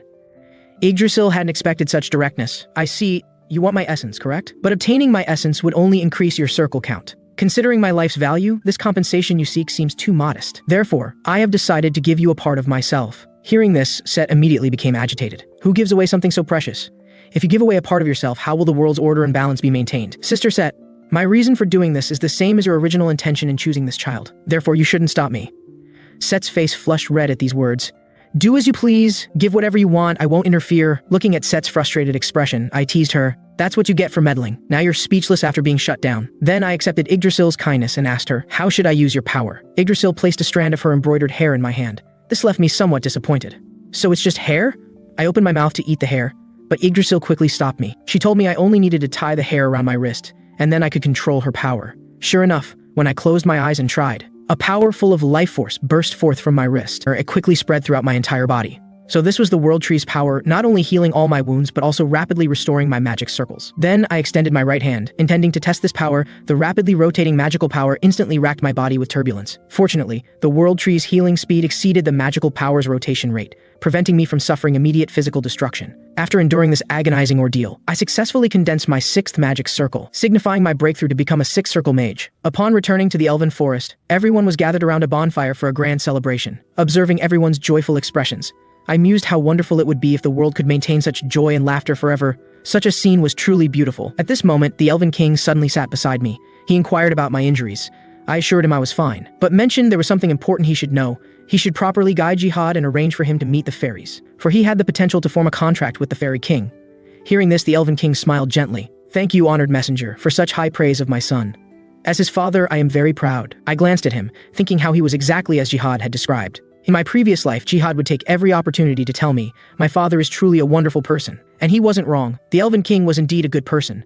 Fortunately, I had managed to save him this time. At this point, the Elven King suddenly stood up, preparing to announce something to everyone. Let everyone raise their glasses to the honored messenger. Without him, we could not have saved our mother. Therefore, I swear in my name as Elven King that from this day forward, we elves shall be allies of Messenger Mikhail Walpurgis, no longer confining ourselves to the Elven Forest. Upon hearing this, everyone raised their fists, shouting, "Long live the honored messenger, may the World Tree Mother exist eternally." Then they tossed me into the air like a hero. I hadn't expected such a gesture from the Elven King. It was truly an unexpected surprise. Yet why did I have a nagging feeling of having forgotten something? What had I forgotten?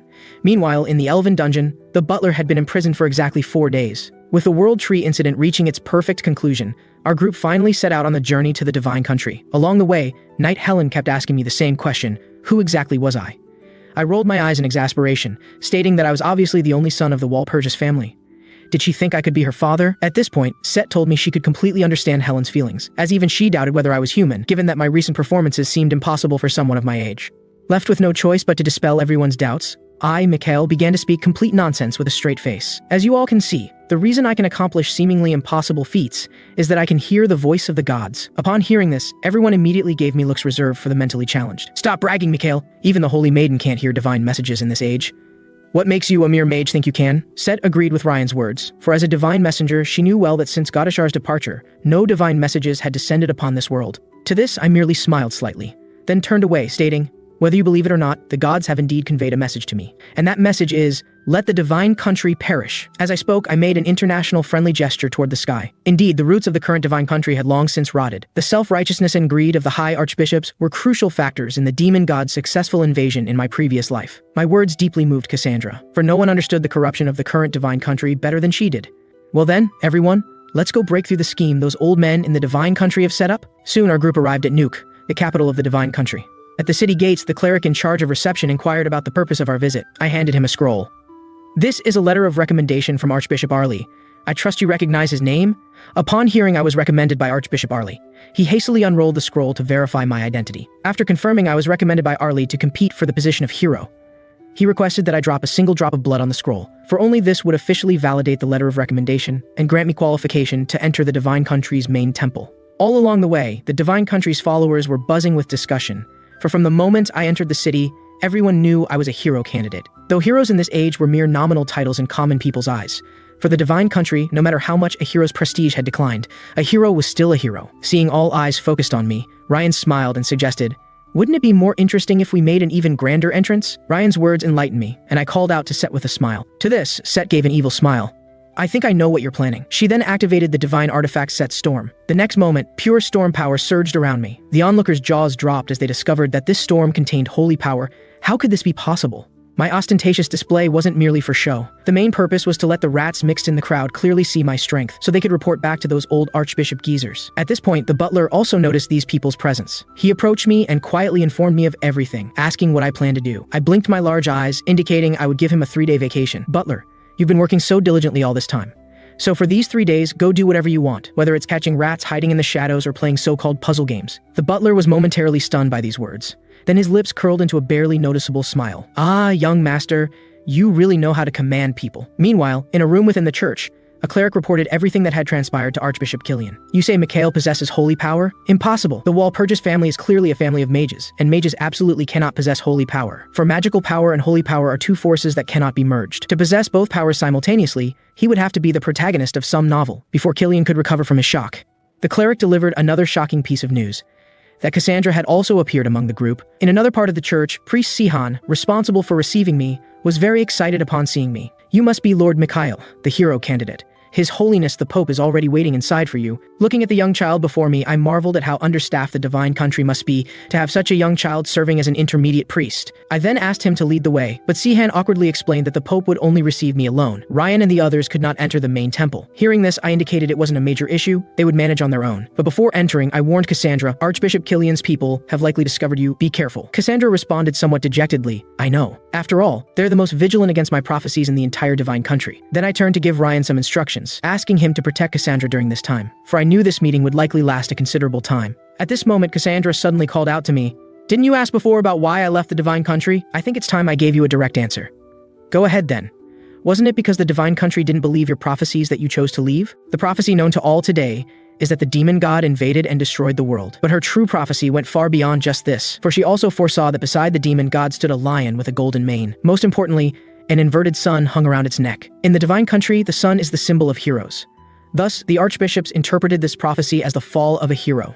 At this moment, I finally understood why the divine country wouldn't believe Cassandra's prophecy. The symbolic significance of heroes in the divine country far exceeded our imagination. Naturally, the divine country wouldn't want outsiders to know about such prophecies that were unfavorable to heroes. But coming back to the point, what did that golden-maned lion represent? Suddenly, something occurred to me. Golden mane and golden hair. Damn it. Of course it's that bastard hero Siegfried. The scene shifts, and now I've arrived at the interior of the main hall with Sihan. Throughout the journey, Sihan expressed his admiration for me. Particularly when discussing my divine technique display at the city gate, he transformed into my ardent admirer, declaring, Lord Mikhail, you must become a hero. The first and only hero in divine country's history capable of wielding magic. However, I expressed that this might be rather difficult, as I'd heard the divine country already had a hero candidate. Upon hearing this, Sihan hesitantly replied, do you mean Lord Siegfried? Though he's a good person, don't people always say he's strong in the arm but weak in the head? And that's exactly the impression he gives me. The next moment, realizing his improper words, Sihan repeatedly bowed his head in apology, saying, I'm sorry I spoke out of turn just now. No, you weren't wrong. Your assessment was quite fair and I like it. At this moment, I had thoroughly memorized this intermediate priest Sihan. With such discerning judgment, he would surely become a talent in the near future. Soon we arrived before a door, and Sihan revealed its secret to me. Only those willing to humble themselves could pass through. Then he bowed to me and said, His Holiness the Pope is behind this door. May the grace of God Hekau be with you. I reached out to push open the door. Let me see what kind of person this legendary Pope Gregorius truly is. As the door slowly opened, my pupils contracted sharply for 2.5 seconds. Damn it, why is this former bastard of a hero the first thing I see? At this moment, Siegfried tried to greet me very politely. But I wanted to curse his entire family. Yet when various curses rushed to my lips, I held them back with my last shred of rationality. I clenched my fists and told myself to endure it. Small impatience ruins great plans, and becoming a hero was now the most important thing. I bowed deeply to the Pope and said, I pay my respects to the most humble person in the divine country. It is my honor to meet the wise eyes of Hekau in person. The Pope appeared somewhat surprised by my behavior, noting that such courtesy seemed quite uncharacteristic of someone from the Walpurgis family. Now then, let me explain the current situation to you both. Until this moment, only you two meet the candidate requirements. Therefore, one of you will be chosen as the hero. At this moment, Siegfried suddenly extended his hand, wishing to discuss the power of heroes with me, though I had no desire to engage with him. Nevertheless, out of courtesy, I accepted his handshake. As expected, the instant our hands met, Siegfried unleashed all of his holy power against me. How presumptuous of you, I remarked. Since you wish to play this game, I suppose I shall indulge you. I then directly absorbed his holy power using the world tree's strength. Sensing something amiss, Siegfried tried to stop releasing his holy power. But how could I let him off so easily? While frantically absorbing his holy power, I also released my own holy power against him. After this exchange, Siegfried was clearly reaching his limit. Set warned me not to go too far, saying if we accidentally killed this fellow, we'd be in serious trouble. Hearing this, I let out a cold snort. Then I released his hand. The Pope had witnessed everything and said, Mikhail, your holy power is exceptionally pure. In terms of purity alone, it seems to surpass even mine. Have you received divine revelation? Indeed, your holiness, I have received revelation. My ability to lie without flinching left set speechless, thinking, how did I never notice before what a shameless fellow you are? At this moment, Siegfried shouted, that's impossible. Since the prophecy war, God Hekau has ceased giving revelations to humans. Even his holiness hasn't received revelation. What right does a mere mage like you have? Upon hearing this, I burst into laughter. You ask by what right? Because a hero is a special existence who has never needed to receive ordination from the Pope. For a hero has only one eternal companion, and that is the wise god Hekau. Were your previous words meant to diminish the value of heroes? Moreover, your foolish behavior has degraded God Hekau to the level of mere mortals. Realizing his mistake, Siegfried immediately lowered his head. I apologize, Lord Mikhail, for my previous words. At this point, I couldn't be bothered with this brainless fellow. The urgent matter was to gloss over the revelation business. Considering that no one knew what the revelation actually was, I prepared to improvise one on the spot. Just as I was seriously planning to deceive them, I suddenly noticed a young woman had appeared among the crowd. Who was she? And when had she appeared? The young woman also noticed my unusual reaction. She smiled and asked me, "You can see me, can't you?" I pretended not to hear her voice, but the beads of sweat on my face betrayed me. The young woman snapped her fingers. The next second, time in the entire room was forcibly stopped. Witnessing this, I was utterly shocked. Only one person could easily perform such a miracle as freezing time. You are God Hekau, aren't you?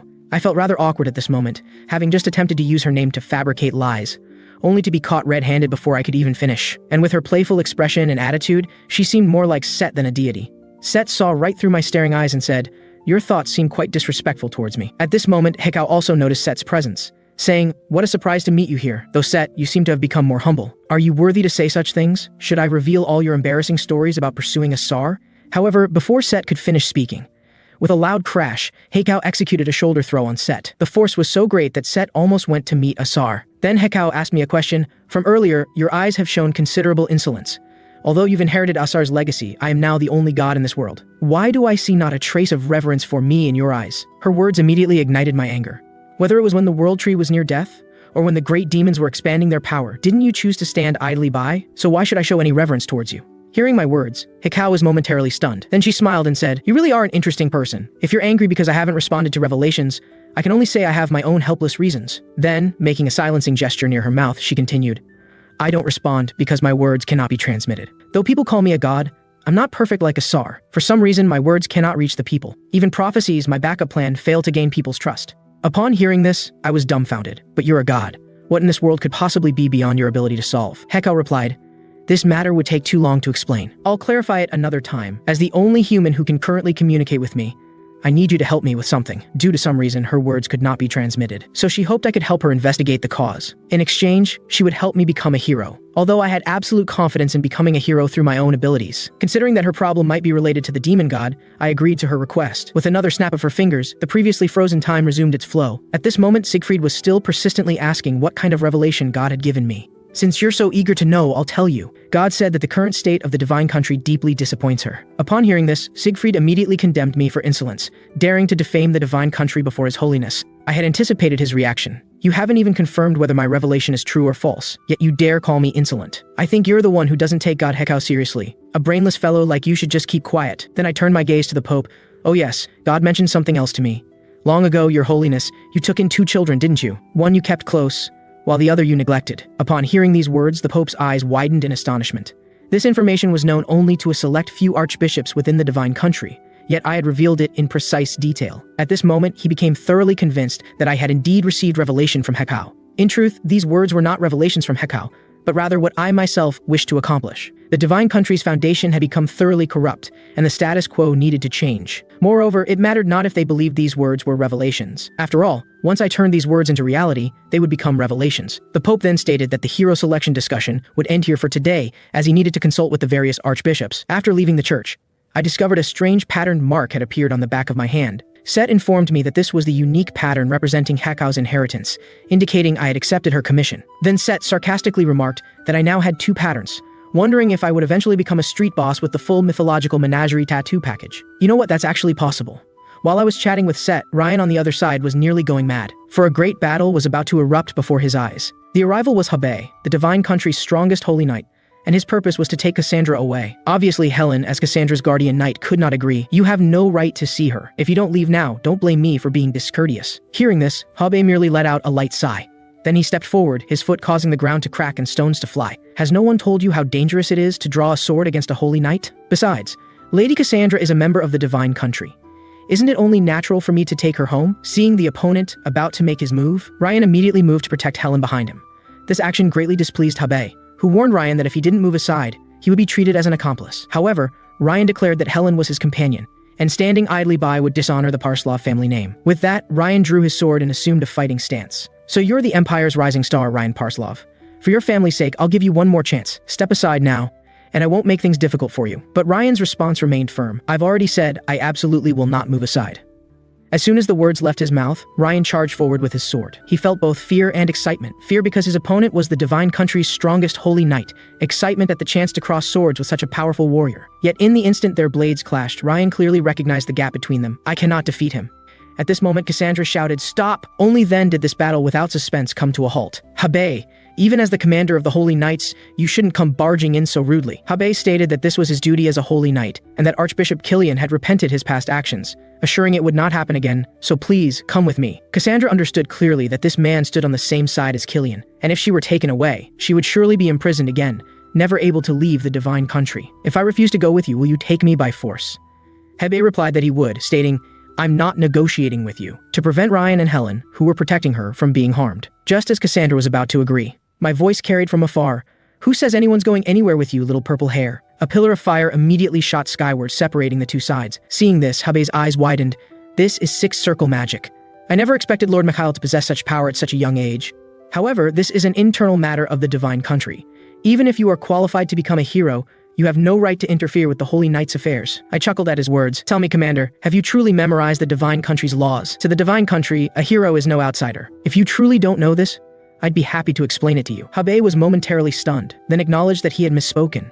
But unwilling to give up, he tried to bring up the matter of Cassandra's sudden disappearance. I clearly informed him, Cassandra hasn't disappeared. She has been with me, a hero candidate, all along. Therefore, you have no grounds to take her away. Seeing that he was still reluctant to leave, I angrily pointed at him and asked, You still won't leave? Are you trying to challenge a hero's position in the divine country? Faced with such a weighty accusation, he naturally dared not accept it. I apologize for disturbing everyone today. I shall take my leave. After watching Habe depart, just as Helen and Cassandra were about to breathe a sigh of relief, I spoke with cold eyes.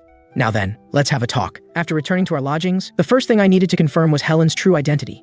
So Helen, please remove your helmet. Surprisingly, Helen's true identity, hidden beneath the armor, was the sister of that bastard hero, and her real name wasn't Helen, but Ida Nibarun. This situation had already exceeded my expectations. The reason I had asked her to remove her helmet was because during our time together, she had given me a long-forgotten sense of dissonance. I had subconsciously thought she might be one of my former close friends, but I hadn't expected this outcome. Then I asked Ida why she chose to accompany Cassandra, who had been expelled from the divine country. You could have lived a more comfortable life in the divine country, after all. Your brother is the rising star of the Golden Lion Knights and a hero candidate. Hearing my words, Ida's eyes grew distant as she began to tell me about her childhood experiences. My brother and I were abandoned orphans from a young age. We relied on each other for survival in an alley controlled by dark forces. As everyone knows, children in the alleys were treated like disposable items. Though that life was too cruel for my young self, it was also the happiest time of my life, because my brother would always unhesitatingly stand before me to protect me. But everything changed with the arrival of Archbishop Killian. The sacred temple became our new home, and we no longer had to scavenge for food in garbage bins. But at some point, my brother began to change. After joining the Golden Lion Knights, he gradually revealed an arrogant side, becoming deaf to others' opinions. And most egregiously, his first act after becoming a hero candidate was to cut down the Prophet's right-hand supporters. This news rather surprised me, to think that Siegfried had orchestrated the removal of everyone around Cassandra. Ida told me this was because the Archbishop had confused her brother's judgment, using the prophecy's ambiguity to interpret it from multiple angles. The Archbishop seized upon this point, exploiting her brother's sense of justice by only showing him those who had suffered because of the prophecies. Now I fully understood why Cassandra had suddenly disappeared. It had all been orchestrated by Archbishop Killian. I gave a light chuckle. If what Ida said was true, it was deeply ironic. For the prophecy had been bestowed by Hekau himself, yet those leading its denial were the Archbishop and hero candidate who claimed to revere him. Now all evidence pointed to Archbishop Killian. It seemed necessary to investigate him. Perhaps we might even discover the reason for Hekau's silencing. Meanwhile, in the Divine Country's plaza, Siegfried was alone, contemplating his recent actions. Have I truly been worthy as a warrior? Remembering how his sister's gaze toward him had grown increasingly fierce, he felt an indescribable sense of loss, especially when his sister left, with only coldness remaining in her eyes. Depressed, he swung his sword at the air, asking, Why is this happening? She is my only family in this world, so why can't she understand me? At this moment, Archbishop Killian approached with a broad smile. Siegfried, am I interrupting your sword practice? Siegfried hastily replied no, asking, What brings you here, your grace? Killian sighed lightly. I've come to tell you something. Do you remember the young Walpurgis who came to the divine country as a candidate? At this moment, he's consorting with the Prophet and your sister. With a clang, the sword fell straight from Siegfried's hands. What did you say, your grace? They've returned with Mikhail? Does his holiness know about this? What should we do next? Killian gestured for him not to worry, saying, The great god Hekau walks with us, but God does not bestow grace upon the idle, so we must take action. As the two discussed how to deal with me, little did they know that someone had been watching them from the shadows. A week quickly passed. The entire divine country was engaged in heated discussions about who would be more suitable to become the hero. Under Archbishop Killian's machinations, The majority of archbishops and priests expressed support for Siegfried becoming the hero, generally believing that as a member of the Holy Knights, he better represented the divine country's image. At this moment, Ryan was anxiously scratching his head. Mikhail, what are you thinking? They've already started promoting themselves as divinely chosen while you've been cooped up in this room for 7 whole days. Are you planning to withdraw from the hero selection? I indicated that he needn't be anxious, as one very important person had yet to make their choice. Moreover, there was an important reason why I had participated in the hero selection at this time, that being the upcoming archbishop assassination case. 2 years after this incident, people would learn that this assassination was connected to demons. It was only then that the divine country began taking the prophecy of the demon god's advent seriously and started selecting heroes in preparation for the coming war. This presented an excellent opportunity for me. If I could prevent the archbishop's assassination and eliminate the demon responsible, then I could gain the support of the neutral archbishops. Combined with that person's influence, the hero position would be mine without question. Subsequently, I inquired whether Cassandra had made contact with the individual in question. She replied, I have done as you instructed, though I cannot be certain whether he will come. Her response did not concern me, as that person would never refuse Cassandra's request. Indeed, after 2.5 seconds, a knock sounded at the door. As the door slowly opened, a middle-aged man wearing a cloak entered. He walked directly to Cassandra's side, saying, These years have been difficult for you, child. The arrival was none other than His Holiness the Pope. After 2.5 minutes of catching up, I directly expressed to the Pope my desire to become a hero. Your Holiness, after telling you about the revelation last time, there was something I left unsaid. I then displayed the pattern on my right hand. I believe you understand the significance of this mark. The Pope's eyes widened in shock. You possess Hekau's inheritance? Have you seen her in person? I confirmed that I had, and that the deity had explicitly told me the divine country must undergo changes. Therefore, for the sake of the great god Hekau, I require your assistance, your holiness. The next day, Archbishop Kilian was trembling with anger in his chamber. For during the divine country's council meeting just hours before, the previously neutral archbishop had suddenly declared support for my candidacy as hero. This instantly shocked everyone present, sparking widespread discussion. Everyone knew that this archbishop was the Pope's closest confidant. His support effectively represented the Pope's support. The archbishops aligned with Kilian began complaining about the Pope's behavior, arguing that Siegfried better served the divine country's interests, both in reputation and symbolically. Why would the Pope support the disadvantaged young Walpurgis? Is it merely because he once defeated a great demon?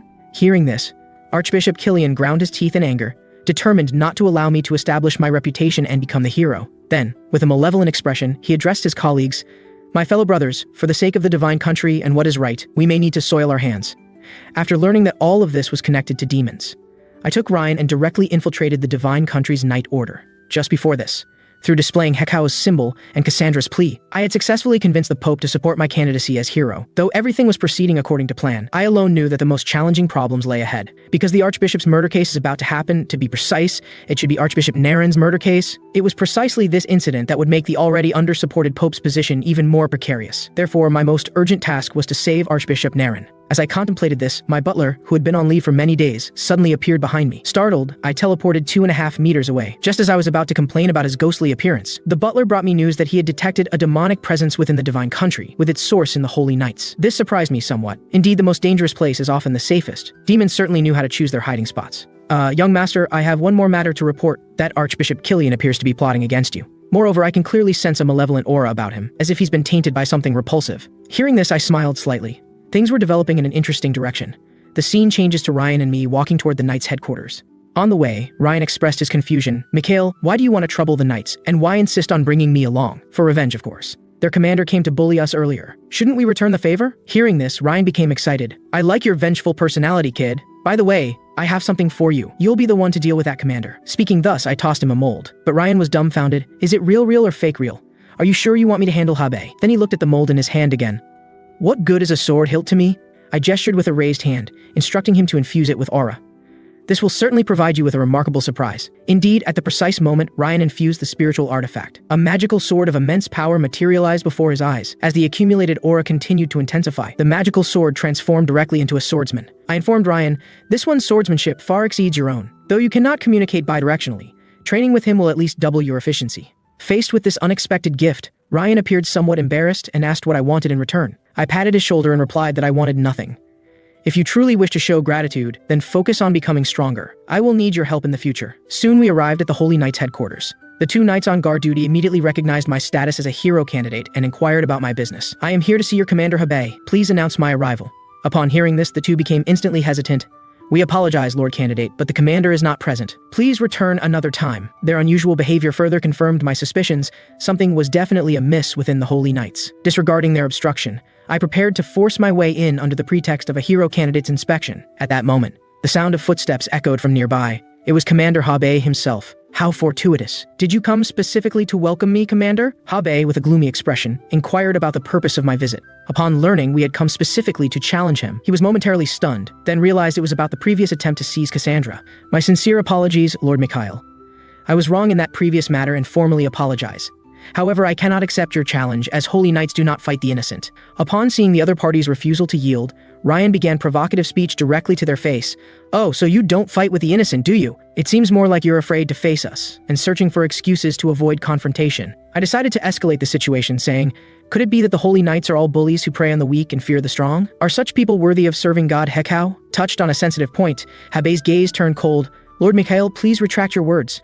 I accept your challenge. Then, under Habe's guidance, we entered the knights' quarters. Observing the knights crossing swords in the training ground, Ryan appeared quite excited, as he had aspired to join the holy knights since childhood. Watching their intense training now made him yearn even more. As we passed by a banner, I instantly detected a nauseating presence. There was no mistake, a demon was hiding here, and this one was an old acquaintance of mine. As the divine country gathered the world's most devout and powerful priests, it was difficult for any demon to survive here, but that one was an exception, naturally possessing some immunity to holy power. Moreover, he excelled at mimicry, often relying on exceptional acting skills to destroy his prey. However, this fellow had a fatal weakness. Once his mimicry succeeded, even he would forget that he was playing a role, and would think and act completely according to the mimic subject's patterns. I then asked Habe if there had been any abnormalities within the knights recently. Habe turned and told me there were none. Though his expression was cold, I knew he wasn't lying. For throughout our interaction, his pupils had not wavered in the slightest. Since I couldn't get useful information from him, I had to confirm things myself. I activated detection. My pupils instantly turned pitch black. Nothing unusual here. Nothing here either. Just as I thought this trip would be fruitless, I suddenly discovered a black creature writhing underground. No wonder I couldn't find this fellow. It had been hiding underground all along. Subsequently, I expressed to Habe my desire to investigate below. Upon hearing this, Habe's pupils contracted. I caught this subtle change in his expression. He was indeed concealing something. I inquired again about what was hidden below. His response remained the same, that he knew nothing. Seeing his persistent reticence, I decided to investigate personally. Observing my determination, Habe, unable to dissuade me, offered to accompany me below. I directly refused, pointing to Ryan behind me and saying, this is the one challenging you. You should focus on how to defeat him. I then stated that I would not go alone, as my companion should have arrived. Indeed, after I finished speaking, hurried footsteps echoed from nearby. The arrival was none other than that bastard warrior Siegfried. In order to expose the demon hiding within the knights, I brought Siegfried with me to the underground space beneath the knights' quarters.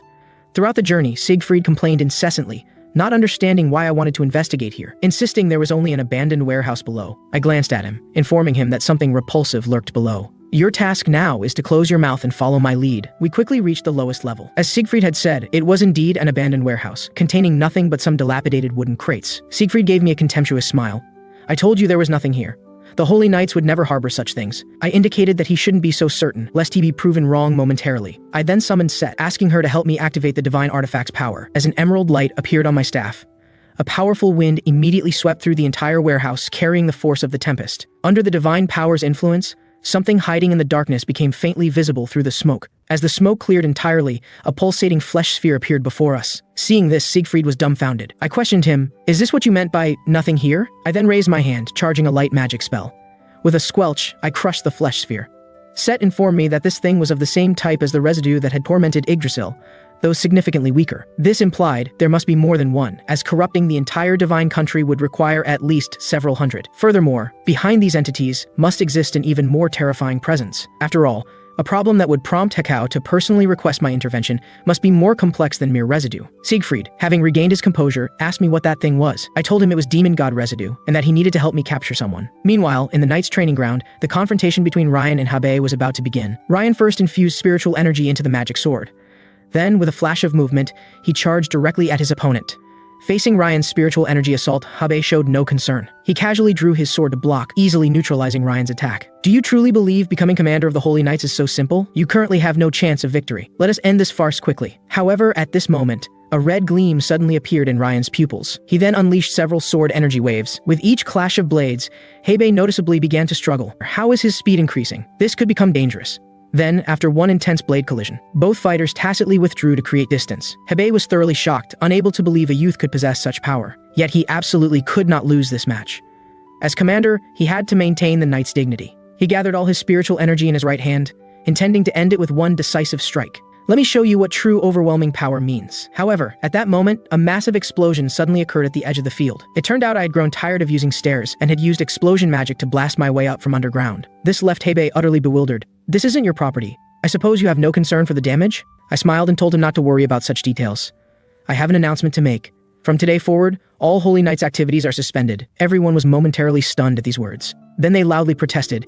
"Even as a hero candidate, you cannot arbitrarily suspend all our operations." I informed everyone that this decision was made because a certain demon had established an underground lair beneath their feet. Furthermore, I should mention that Siegfried has also agreed to this course of action. Therefore, this is a joint decision from both hero candidates, and you must comply. To capture the demon hiding among the crowd, I raised my staff and initiated Sanctuary Declaration. The next moment, a blue light enveloped the entire Knight's Order. I then activated the power of both the World Tree and Hekau. Under the influence of these two divine powers, even the strongest demon could not maintain its disguise. "Show yourself, you repulsive creature." The scene became terrifyingly quiet, with no one daring to make a sound, fearing they might be mistaken for the demon and eliminated. However, this silence was soon broken by several coughs. Upon hearing this, my eyes widened as I shouted, "Who just coughed?" Two nearby knights, seeing their comrade's discomfort, immediately approached with concern. "Milson, are you all right?" I approached the source of the sound. Upon seeing me, the man frantically explained that he was a holy knight and could not possibly be a demon. Yet as he spoke, his pupils gradually turned pitch black, and dark energy began emanating from his body. "So it was you after all. First killing your companion, then using mimicry to assume their form, and finally hiding among humans. You're quite the accomplished actor. However, your tricks won't work on me, as I pay no heed to your deceptions." Speaking thus, I raised my staff and struck forcefully. With a resonating sound, the holy power released from the staff instantly surged into his body. After his mimicry was broken, he revealed his true demonic form. "It is indeed you, Delos, the demon lurking behind the scenes." At this moment, Delos was deeply confused, as he had no memory of ever meeting me, yet I seemed to know him so well. It was because of the woman behind him, Meryl, the 6th Corps commander under the demon god. And Delos was not only Meryl's right-hand man, but also a part of her body. My words piqued Delos's interest. "Since you know I'm Lady Meryl's confidant, how dare you provoke me?" I gave a mocking smile. "Because in my eyes, you're nothing but a piece of trash who can only mimic others." The underestimated Delos instantly flew into a rage. "Kid, you better pray your strength matches your mouth." With a snap, his figure instantly vanished, releasing a large amount of smoke. This was Delos's signature killing move, first using smoke to disrupt the opponent's vision, then swiftly circling to the opponent's back to deliver a fatal strike. But just as his deadly claws were an inch from my nape, a green storm suddenly appeared and blocked his attack. It turned out I had already invoked Set's divine storm when he released the smoke. As the pattern on my neck emitted a faint green light, a small tornado instantly formed at the scene, and Delos was knocked to the ground by this force. At this moment, he realized the gap between us, and just as he struggled to get up and flee, a large hand suddenly extended from the mist. The next moment, I precisely gripped his throat. Looking at the struggling Delos in my hand, I knew Meryl was watching me through his eyes. "Meryl, though I'm not sure what you plan to do with the Divine Country, I can tell you this clearly. Whatever plans you have, I will definitely ruin them all." After saying this, I directly cast the 6-circle magic holy lance. The next second, a spear surrounded by countless lightning bolts appeared in midair. As I pointed with my hand, the spear thrust forward with a swoosh, piercing through Delos's body. But this guy's will to live was extremely strong. Even with such severe injuries, he didn't die. So I raised my hand again for another evolution magic. At this moment, he was powerless to resist the holy power, and finally his body was gradually dissolved by the orb of light. After completely dealing with Delos, I turned and aimed my spear at the knights, because they had joined Archbishop Killian in bullying Cassandra, so I had to avenge her. Honestly, I'm very disappointed in you all. A demon was acting in your companion's skin, yet you never noticed. How can you call yourselves proud holy knights? And I've heard that your holy knight order is closely connected with a certain archbishop, even following his orders, is that right? Hearing this, Hebei hurriedly stepped forward to deny it. As holy knights serving Hekau, we only ever follow divine revelation. Then how do you explain helping Killian raid the first temple and driving away the great prophet Cassandra? Hebei fell silent upon hearing this, and after coming to his senses, he tried to defend himself with matters of prophecy. But I turned and interrupted him. "I don't want to argue with you. After all, this is an internal matter of your knight order. But I hope you remember the original purpose of the Holy Knight Order, to be loyal only to Hekau, and to fight against demons." Then I turned my gaze to Siegfried nearby. "Don't you think I'm right, Siegfried?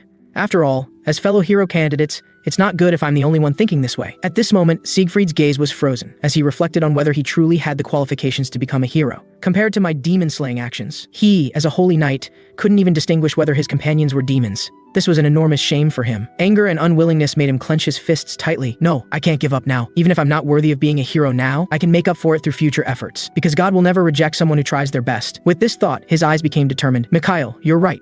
But now I challenge you to a duel. I want to confirm personally if you're worthy of becoming a hero." I naturally wouldn't refuse his request, as my biggest wish after reincarnating was to beat up this bastard, and I'd been worried about finding a proper reason. Just then, I noticed the saint's pendant he was wearing. so I proposed a wager, saying that only by taking risks could we ignite the true spirit of combat. If you win, I'll give up this hero selection, but if I win, you'll have to give me that saint's pendant. At this moment, Siegfried was solely focused on proving himself, so he accepted my proposal without hesitation. Seeing him take the bait, I couldn't help but smirk. This guy was still as brainless as in his previous life. Although fighting him with my current strength might seem a bit unfair, I just couldn't resist the urge to beat him up. However, just as Set asked if I wanted to use the divine artifact's power, Siegfried had already launched his attack first, his slash as swift as lightning. Facing his all-out attack from the start, I mused that he really wanted to win. Who else would use their ultimate move right at the beginning? I immediately responded by casting 5-layer shield magic to defend. At this moment, Siegfried suddenly twisted his wrist, changing the direction of his sword energy. With a boom, my shield was directly split into pieces by his strike. I did underestimate you before. I must say your combat judgment is quite accurate. So, out of respect, I'm afraid you'll have to suffer a bit now. As I activated the 5th circle magic 1000 sword release, instantly hundreds of mana swords appeared behind me. This 1000 sword release was a magic I specially created before to help Siegfried train, so it had no lethal power. But after reincarnation, I modified the mana swords. Though still not lethal, I gave them another ability to make the heavy sword user suffer unbearably. Seeing the flying swords about to surround him, Siegfried immediately unleashed an even more fierce sword energy. With a boom, the two forces created a violent explosion upon contact in mid-air, and Siegfried disappeared from his spot the moment the dust rose. Didn't this guy just see how I defeated Delos? Why is he using the same trick? However, no matter how he concealed his presence, I could pinpoint his location even with my eyes closed. Being straightforward, he would definitely choose to attack from the front. In his understanding, a mage couldn't cast another magic after using a large-scale spell, so in this situation he wouldn't choose to sneak attack. Unfortunately for him, I wasn't the kind of mage he imagined. This time, while casting 1000 sword release, I also casually applied a 5-layer slow magic on him. The next moment, Siegfried felt his body grow heavy, unable to move freely anymore. What followed was him being struck by the mana swords and crying out in chaos. Although this magic had him questioning his life choices, the stubborn fellow still claimed he could fight on. I really appreciated this strength of his. The feeling of being able to fight to satisfaction in one go was truly wonderful. I pointed up and told him, I know you can still fight. That's why I've prepared another 100 mana swords in the sky for you. Hearing this, Siegfried was dumbfounded, his body trembling uncontrollably. No, I'll die. I better run. Before he could finish speaking, I pressed my index finger against his lips. Then I told him in a playful tone, what nonsense are you talking about? The night is still young. My cryptic words fried Siegfried's CPU. What night? Isn't it broad daylight? Before he could understand the meaning of my words. The first half of the mana swords descended from the sky. Scene change. Siegfried had now fainted with foam at his mouth. Seeing this scene, the knights all felt chills down their spines. Lord Mikhail, aren't you being too brutal? Seeing this, Ryan couldn't help but comment, what a madman. The next day, as soon as he regained consciousness, he handed over the saint's pendant as promised. After I received the pendant, Set immediately recognized it was something valuable. Not only could it enhance the bearer's holy power and significantly increase their recovery rate, but most importantly, beyond these two functions, its hidden ability was what made this pendant worthy of being called a holy relic. However, that function couldn't be used yet. After a series of blows, Siegfried was completely dazed. Mikhail, thank you for fighting me fair and square. I lost because my strength wasn't enough. Hearing him say this, I was speechless. This guy was still as brainless as in his previous life, not realizing his own problem even now. I then questioned him, if this wasn't a duel, would you have fought me differently? This question clearly exceeded Siegfried's mental capacity. He completely didn't understand what I meant. Never mind. Let me be more direct. In that situation, would you choose to sneak attack or use hidden items? Hearing this, Siegfried showed disdain. What nonsense are you talking about? Those are all improper methods that heroes should resist. I countered, even if hundreds of people would die because of it, would you still stick to your principles? Siegfried's pupils suddenly contracted. Clearly, he had never considered this. Can someone who can't protect everyone really be called a hero? Though I hoped my words would make him change. But seeing his hesitant expression and tightly clenched fists, I turned and left without looking back. Sure enough, this guy was just like in his previous life. There was no need to persuade him further. I'd heard enough of what he was about to say in my previous life to make my ears callous. On the way back, Ryan asked if my previous words had been too harsh. In his view, Siegfried wasn't a bad person, just someone who seemed a bit foolish. I turned to explain, if he were an ordinary person, I wouldn't treat him like that. But the responsibility required of a hero candidate is far greater than you can imagine. As Ryan walked while pondering my words, I suddenly stopped in my tracks. Damn, why is that stinking old man here too? And this person I despised was none other than Archbishop Killian. Ryan also saw him and asked about my plans, noting that he wasn't an easy opponent to deal with. What else could I plan? Of course I'll confront him head on. I quickly approached Archbishop Killian. I had thought our encounter would be like mortal enemies meeting with burning hatred. But the next second, we both instinctively flashed brilliant smiles, and even warmly grasped each other's hands in greeting. Isn't this Lord Mikhail? I never expected to meet you here. It seems I'm truly blessed. Facing Archbishop Killian's fawning praise, I smiled and replied, you are indeed blessed, as it's fortunate for you and the entire divine country that the great prophet escaped from the demon's schemes. He noticeably froze upon hearing the word demons. I continued smiling and said, driving away the great prophet is something only demons or trash would do. After all, who else would harbor hatred for the great prophet, such a talent of the divine country? Then I changed the subject. "Oh right, a prominent figure like yourself, Archbishop, surely couldn't be the kind of scum I'm talking about, right?" By now, Killian was trembling with rage at my words. Though he clearly understood I was implying he was trash, he couldn't openly confront me yet, and could only smile and agree with my words. "However, Lord Mikhail, regarding your desire to become a hero, I don't think you're suitable." I interrupted him with a smile. "Your opinion means nothing to me, because the one who ultimately decides who becomes a hero has never been you, but our god, the wise Lord Hekau." Unable to counter me, Killian immediately turned to leave, not wanting to endure any more of my sarcasm. However, at that moment, a foul stench suddenly spread through the air. Set immediately covered her nose. "Why is there a demon's aura here?" I glanced sideways, looking directly at the three people before me. Sure enough, Archbishop Killian was highly suspicious. This pungent stench definitely had something to do with him. Set asked if I could identify which demon this scent came from, and I confirmed that I certainly could. Because this scent is very similar to the eliminated Delos, and interestingly, he has a notorious twin brother. Delos was a demon known for mimicry assassination, while his younger brother Rhodus excels at infiltration and manipulation. To prevent him from continuing to harm the Divine Country, I was planning to find and eliminate him. However, Set believed that guy wasn't important and suggested I first inspect various parts of the Divine Country, because just now, she had sensed the aura of the demon god's right eye somewhere in the Divine Country, suspecting this was the cause of Hekau being silenced. If the demon god's right eye was truly in the Divine Country, it would indeed explain why there were so many demon god remnants here. If that's the case, let's go find it together. Scene change. Set and I arrived at the most mysterious place in the Divine Country, the tomb of the first hero. This magnificent structure left Set somewhat awestruck. This tomb is built rather large. Would the demon god's right eye really be in such a place? Compared to Set's doubts, I was quite certain the demon god's right eye was here. After all, this was the least suspicious place in the entire Divine Country. At this point, Set was curious, if you really become a hero, which generation would you be?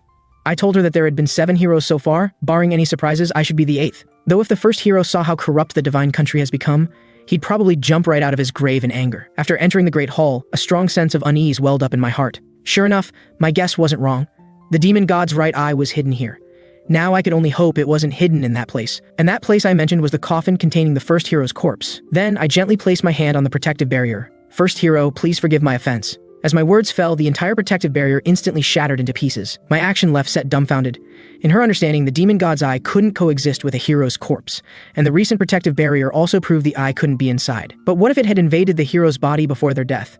Set's heart trembled at these words. Clearly, she was shocked by my bold hypothesis. To prove whether my hypothesis was correct, we had no choice but to open the coffin and investigate. However, the moment I opened the coffin, my gaze immediately darkened. As I expected, the coffin was empty. In its place was a bottomless hole. "Mikhail, what should we do now? It seems we're in big trouble." Compared to Set's concern, I remained quite composed. I stated that the current situation wasn't so bad. Rather, we should be grateful to have discovered this now. Then, I jumped directly into the hole. Since we've found the problem, all that's left is to solve it. Soon, Set and I reached the deepest part of the hole, and sitting before us was the corpse of the first hero. At this moment, his right eye moved slightly. "You've finally come. I've been waiting for you." After saying these words, the first hero's corpse stood up with uncontrollable laughter. Simultaneously, a repulsive black aura gathered in his palm. With a whoosh, a black energy ball shot toward me at extreme speed. Seeing this, I immediately used ring expansion magic, followed by the 6-circle magic flame shockwave. The moment the two energies collided, a violent explosion occurred. I marveled that this was indeed the first hero's corpse. Even though this body's power was nearly exhausted, it could still release such powerful energy. At this moment, the demon god's eye launched another attack. Countless black tentacles instantly appeared before me. It seemed intent on finishing me with one strike. But unfortunately for it, since becoming a 6-circle mage, I could use ring expansion magic's amplification effect to cast higher tier magic. As I raised my hand and cast the 8th circle magic ice throne, a massive ice wall composed of ice crystals appeared before me out of thin air, freezing all the black tentacles. Just as Set was about to praise my skills, her pupils suddenly contracted, because she saw the first hero's corpse, controlled by the demon god's eye, draw its holy sword. Dozens of magic circles appeared behind him, and most terrifyingly, they were all circle magic. Before I could recover from my shock, all these spells came crashing toward me at once. Fortunately, I quickly activated Set Storm. The powerful storm force spread out from my palm. With a boom, an even more violent explosion occurred. I took this opportunity to teleport above the demon god's eye, then I directly grabbed its head. "You bastard. Finally got you." But the demon god's eye wasn't panicked at all, as ordinary magic couldn't destroy a part of the demon god. However, I was prepared for this, by imitating the self-created magic of my previous life's strongest martial artist companion. "Beast King, let me borrow your holy fist." As I threw my punch, a domineering red force surged into the demon god's eye. The powerful energy caused the demon god's eye to explode and perish on the spot. Under that blinding explosion, my consciousness was transported to a pure white space. Though the space had changed, I immediately recognized this as Hekau's creation. "So, when do you plan to show yourself?" A deep male voice came from behind me. "Don't be impatient, she needs time to prepare." The speaker was the first hero, who had come to express his gratitude. If I hadn't appeared in time and saved him, he would have gradually lost himself in endless despair. I smiled slightly. Your years of torment are over now. You can rest in peace. Haha, you're quite an interesting fellow. But with an air like you, I'm at ease. I leave this world's future to you. With these words, his body began to emit white light and gradually disappear. At this moment, Hekau appeared from somewhere and jumped onto my back. You did an excellent job. You not only resolved my silencing issue, but also eliminated that repulsive thing parasitizing the first hero. Growing more excited as she spoke, she patted my shoulder and asked what reward I would like. Hearing this, I fell into brief contemplation. Could this reward be given to Cassandra? I mean, bestow a blessing upon that young lady who can see your prophecies. After all, because of you, she endured hardships that should never have been part of her life. Hekau told me she would bless that girl, but as this was something she should have done anyway, it couldn't count as a reward. So, is there nothing else you want? At these words, I cupped my chin and fell into thought again. I had already received the divine symbol.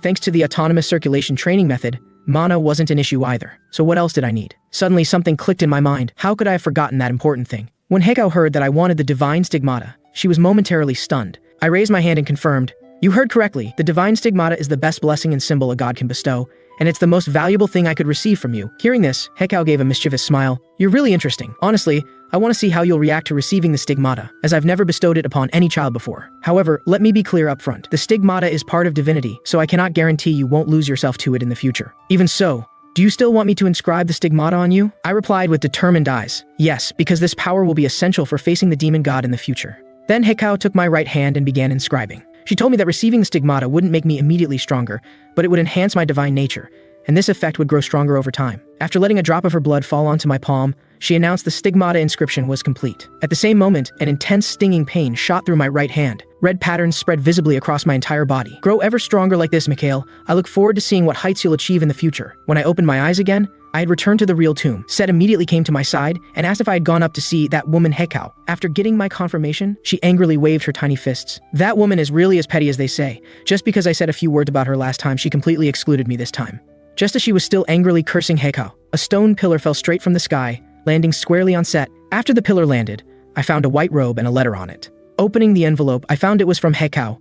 Tell that little brat Set to go die for me, and this robe is my gift to you. This was actually the saint's robe, one of the essential items for all previous heroes, and a symbol of her acknowledgement of me as a hero. At this point, Set crawled out from under the pillar. Is this Hekau's gift? That woman is really stingy. After putting on the robe, I indicated that wasn't it. This is her gift. Seeing this, Set was dumbfounded. That woman actually inscribed the stigmata on you? Set immediately began nervously examining me all over, well aware of the stigmata's dangers. In severe cases, it could cause one to lose their humanity. Only after confirming I had no adverse reactions did she finally relax. Afterward, Set and I quickly left this place. After I consecutively eliminated Delos and the demon god's eye, Meryl, hiding behind the scenes, could no longer sit still. To prevent the failure of her years-long plan for the divine country, she decided to personally eliminate me at the hero selection ceremony 3 days later. However, since the divine country had the strongest holy power in the world, she couldn't invade in her true form as a great demon. So she sent Rhodus to find a suitable vessel for her within the divine country. At this moment, Archbishop Killian was venting his anger in his room, as my appearance had not only made him lose control over the hero candidate selection, but also disrupted his plan to usurp the Pope's rule over the divine country. At this time, the priest Haran, who was actually Rhodus in disguise, appeared before him. Killian immediately asked, as if finding his backbone, Haran, has God delivered another oracle to you? He had always believed Haran was a child sent by God to his side, because whenever he followed his instructions, any trouble could be resolved. Haran smiled and said he had indeed heard God's prophecy. God was very dissatisfied with the current hero selection, and stated that they absolutely could not allow a magic bloodline like the Walpurgis to disrupt the divine country's order. As he spoke, Haran stepped forward and placed his hand on Killian's face. Then, with a vicious expression, he said, For that person's sake, I trust you're prepared to get your hands bloody. Under the influence of demonic power, darkness invaded Killian's eyes. Thus, without any effort, control over his body was obtained. Time flew by, and 3 days passed quickly. I was now waiting in my room for the hero selection to begin. Archbishop Naren glanced at the letter of recommendation in his hand, puzzled about what I had been doing these past few days. Not only had I persuaded most of the previously neutral archbishops, but even those who had always supported Siegfried had turned to my side. I casually suggested that perhaps he hadn't gone to gather votes, since I had given him quite a lesson recently. With only 3 hours left until the hero selection, Siegfried still hadn't arrived. Just as Archbishop Naren was wondering if he would forfeit, I smirked and said he would definitely come, because I haven't had enough fun beating him up yet. Sure enough, 2.5 minutes later, I encountered Siegfried rushing to the church. At this time, he still hadn't emerged from his depressed state, thinking about how his former comrade in arms had been a demon in disguise, and how he, as a hero candidate, had failed to recognize this. This made him doubt whether his path to becoming a hero was the right one. Although I've always thought you were the least hero-like person, I must admit your actions were truly the most heroic. So now I'm very confused. Mikhail, can you tell me what I should do next? Hearing this, my gaze darkened. You really have no self-awareness, do you? Then I clenched my fist. With a thud, my fist landed solidly on his abdomen. Struck by this heavy blow, Siegfried's eyes rolled back as he was sent flying dozens of meters. I turned my back and coldly told him, "If you want advice, I suggest you work on fixing that stupid brain of yours. Do you know why I'm so angry? It's because you talk about wanting to change, but you never actually listen to others. You brat, if you really want to change, you shouldn't come to me. You should go listen to what those you've bullied have to say." As I spoke, my face twisted with anger, and my desire to punch him grew stronger. Seeing my expression, Siegfried broke into a cold sweat, an ominous feeling rising in his heart. "Mikhail, don't hit the face. Can't you be a little gentler?" For the next 2.5 minutes, Siegfried's screams filled the area outside the church. His face beaten to a pulp, Siegfried complained glumly, "Mikhail, did we have some deep grudge in our past life? Why do you always beat me up whenever you see me?" I gave a light and replied, "We do indeed have quite a history. If Cassandra hadn't appeared in time to stop me, you'd probably be half dead by now." At this moment, a figure suddenly came running from the distance. Panting, he told me something terrible had happened. Meanwhile, inside the Great Hall, Archbishop Killian appeared, having lost his consciousness. His purpose in coming here was to eliminate Cassandra. As Killian drew closer, Ida, responsible for guarding Cassandra, immediately drew her sword and warned, "Archbishop Killian, I advise you not to cross this line. Don't blame me for disregarding our past relationship if I have to subdue you." However, just as she finished speaking, a large hand reached out from the front. "You two disrespectful children, God is on my side." The next moment, a violent energy blast shot toward Ida, although she quickly blocked it with her sword. She was still knocked down and sent sliding dozens of meters. At this point, Ida keenly noticed that the power Killian used wasn't holy power, because he was surrounded by dark aura, without a trace of the presence an archbishop of the divine country should have. As Killian spread his arms, a black goat emerged from the dark aura, just as Ida wondered what kind of monster this was. A pair of massive goat horns appeared before her eyes, moving too fast for her to dodge. At this moment, her life flashed before her eyes. Am I really going to die here? Just then, with a clang, a huge shield appeared and blocked the attack. Seeing this, Ida grinned. "You're late, Lord Magician," I replied expressionlessly while holding Siegfried. "I'm not late. Even if I were, it would be because of your brother." Upon seeing me arrive, Killian became more agitated, his trembling body suggesting, "This will be your grave." But the next second, his demeanor changed completely as he smiled and extended his hand to Siegfried. "Child, come here quickly. That's not where you should be. Don't forget who raised you and showed you the path." Hearing this, Siegfried hung his head, unsure how to choose. He quietly asked me what he should do. I told him, "The choice has always been yours, but you must take responsibility for your decision." At this moment, he was no longer confused. Drawing his sword, he took up a battle stance. With determined eyes, he declared, "As a holy knight, I will never ally with one possessed by demons, even if it's Archbishop Killian who raised me." These words enraged Archbishop Killian to the point of trembling, as he couldn't accept the betrayal from Siegfried, who had always been obedient to him since childhood. However, he quickly came to terms with it, as since being touched by Haran, he had been able to hear divine revelations. "God is on my side." I gave a cold laugh at this. "What you heard wasn't divine revelation at all. It should be called a death sentence. And I've played along this far. Meryl, don't you think it's time to show your true face?" Hearing this, Killian gave an evil smile as a pair of massive black horns grew from his head. Through brief conversation, Meryl learned that I was the mage who had eliminated the odious monarch. Yet even so, she didn't take me seriously. "Whatever means you use to defeat that odious one, you can't possibly defeat me with mere sixth-circle magic. After all, I'm a great demon who has survived through long ages." I looked at her with contempt. "Stop putting on airs, you bastard." Though the odious monarch was just a discarded card, he was still a great demon. How could you not be anxious after seeing how thoroughly I defeated him? Hearing this, Meryl gave an evil smile.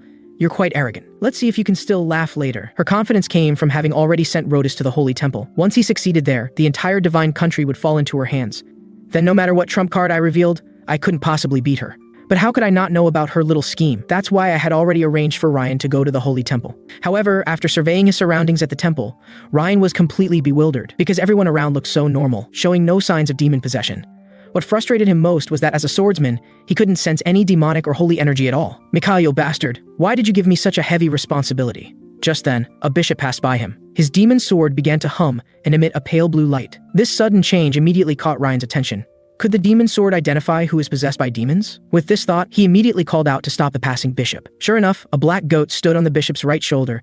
This must be the demon Mikhail mentioned. Ryan immediately infused spiritual power into his demon sword and took up a battle stance. With a swoosh, a blade of spiritual energy struck down the bishop. The black goat on his shoulder was also incinerated by the spiritual power, yet Ryan felt a deep sense of unease. Suddenly, he detected a repulsive aura. Turning around, he discovered a figure had appeared in a corner of the temple. It was the demon Rhodus, disguised as Haran, who gave an evil smile. "It's too late, human. Today all of you will die here." As his words fell, thick black aura began pouring from all the bishops present. These auras continuously coalesced into black goats, growing ever larger. Seeing this, Ryan immediately raised his demon sword, but faced with so many black goats, he was momentarily at a loss. Just as the bishops were about to be consumed by the black aura and transform into monsters, countless orbs of golden light suddenly appeared in the temple. Under that radiance, the black goats let out agonized wails. The people present gradually returned to normal, freed from the black aura. Seeing this, everyone fell to their knees in excitement. This is a miracle. Our God has come to save us. Though Ryan couldn't understand what was happening, under the golden light, he could clearly sense holy power within himself. Let me test just how strong this holy power is. With a flash, the moment his demon sword pierced the ground, it created a blue barrier. As the barrier grew larger, countless blue beams of light shot forth from it. In an instant, all the black goats were blasted to dust. Meanwhile, Meryl immediately sensed what was happening at the temple. How could there be such powerful holy power there? Could a god have intervened? Seeing this, I grinned. Looks like someone's carefully laid plans of many years are about to fail. But I should thank you, actually. Thanks to you, the divine country has finally regained a touch of its long-lost piety. Realizing she had been outmaneuvered, Meryl became hideously angry. You bastard, today I'll make you die here! As she spoke, she raised her hand to strike me dead. But the moment her released black energy approached me, a powerful green storm burst forth from within me, easily withstanding the attack. However, this thoroughly enraged Meryl. She refused to fall to a mere minor mage like me. She unleashed all her power, and the immense pressure caused the ground to crack inch by inch. Yet, I remained completely calm at this sight. Normally, I shouldn't be able to counter such power. But Meryl had overlooked whether Killian's puppet body could withstand such an outburst. Moreover, this was the divine country, possessing not only the world's strongest holy power, but also being the sanctuary where God's omnipotence reached its peak. At this moment, Hekau had arrived from the temple at my side. What an impudent piece of trash, daring to cause such chaos in my divine country. The next moment, a blue pillar of light descended from the heavens, precisely striking Meryl's position. Under such powerful holy force, Meryl could only abandon this body and flee. Don't celebrate too early, Mikhail. Sooner or later, I will kill you. I gave a dismissive laugh. Go ahead and try if you dare. Meanwhile, the bishops outside the church witnessed several pillars of light shooting straight into the sky. They all fell to their knees and clasped their hands in devotion. Because at this moment, every one of them could sense that the deity, long absent from the divine country, had finally returned. The scene shifts to Meryl, who has finally escaped back to her lair in disarray. Curse you, Mikhail Walpurgis! How dare you destroy my years of planning and cost me so many hard-won souls? Next time we meet, I'll definitely take your life. But before that, Rhodas, don't you have something to explain to me? As she spoke, a black goat suddenly rushed out from beside her. With its mouth wide open, Rhodas flew straight out from within. Rhodas quickly fell to his knees before Meryl, trembling as he spoke. Great Lady Meryl, thank you for saving my life. I can explain what happened in the holy temple. Meryl's eyes turned cold upon hearing this. Your worthless life means nothing to me. As she spoke, a massive black horn pierced through Rhodas's body with a violent thrust. It's just your memories that are still useful to me. That's the only reason I brought you back. As Rhodas's body completely dissipated, only a red pill remained at the scene. Meryl picked up the pill and put it in her mouth. Now, let me see exactly what happened inside the holy temple. 3 days later, in the divine country, a hero's appointment ceremony was being held. As expected, I was successfully appointed as the 8th generation hero. Set remarked beside me, it's only been a few days since the great demon incident. How did they confirm your hero status so quickly? The divine country's efficiency is impressive. But what Set didn't know was that the divine country had no other choice but me. Because yesterday, Siegfried voluntarily withdrew from the hero selection. He felt lost as his firmly believed path of heroism was completely denied, combined with Archbishop Killian's betrayal leaving him disheartened. He believed he had no right to become a hero, and insisted on withdrawing from the selection, thus making me the only candidate. The moment the crown symbolizing herohood was placed upon my head, a brilliant pillar of light suddenly descended from the sky and enveloped me. This was Hekau's blessing celebrating my becoming a hero. Seeing this, Set looked unhappy. It seems that Hekau really values you, spending so much energy on you. Although I successfully became a hero in this life, I knew clearly this was just the beginning.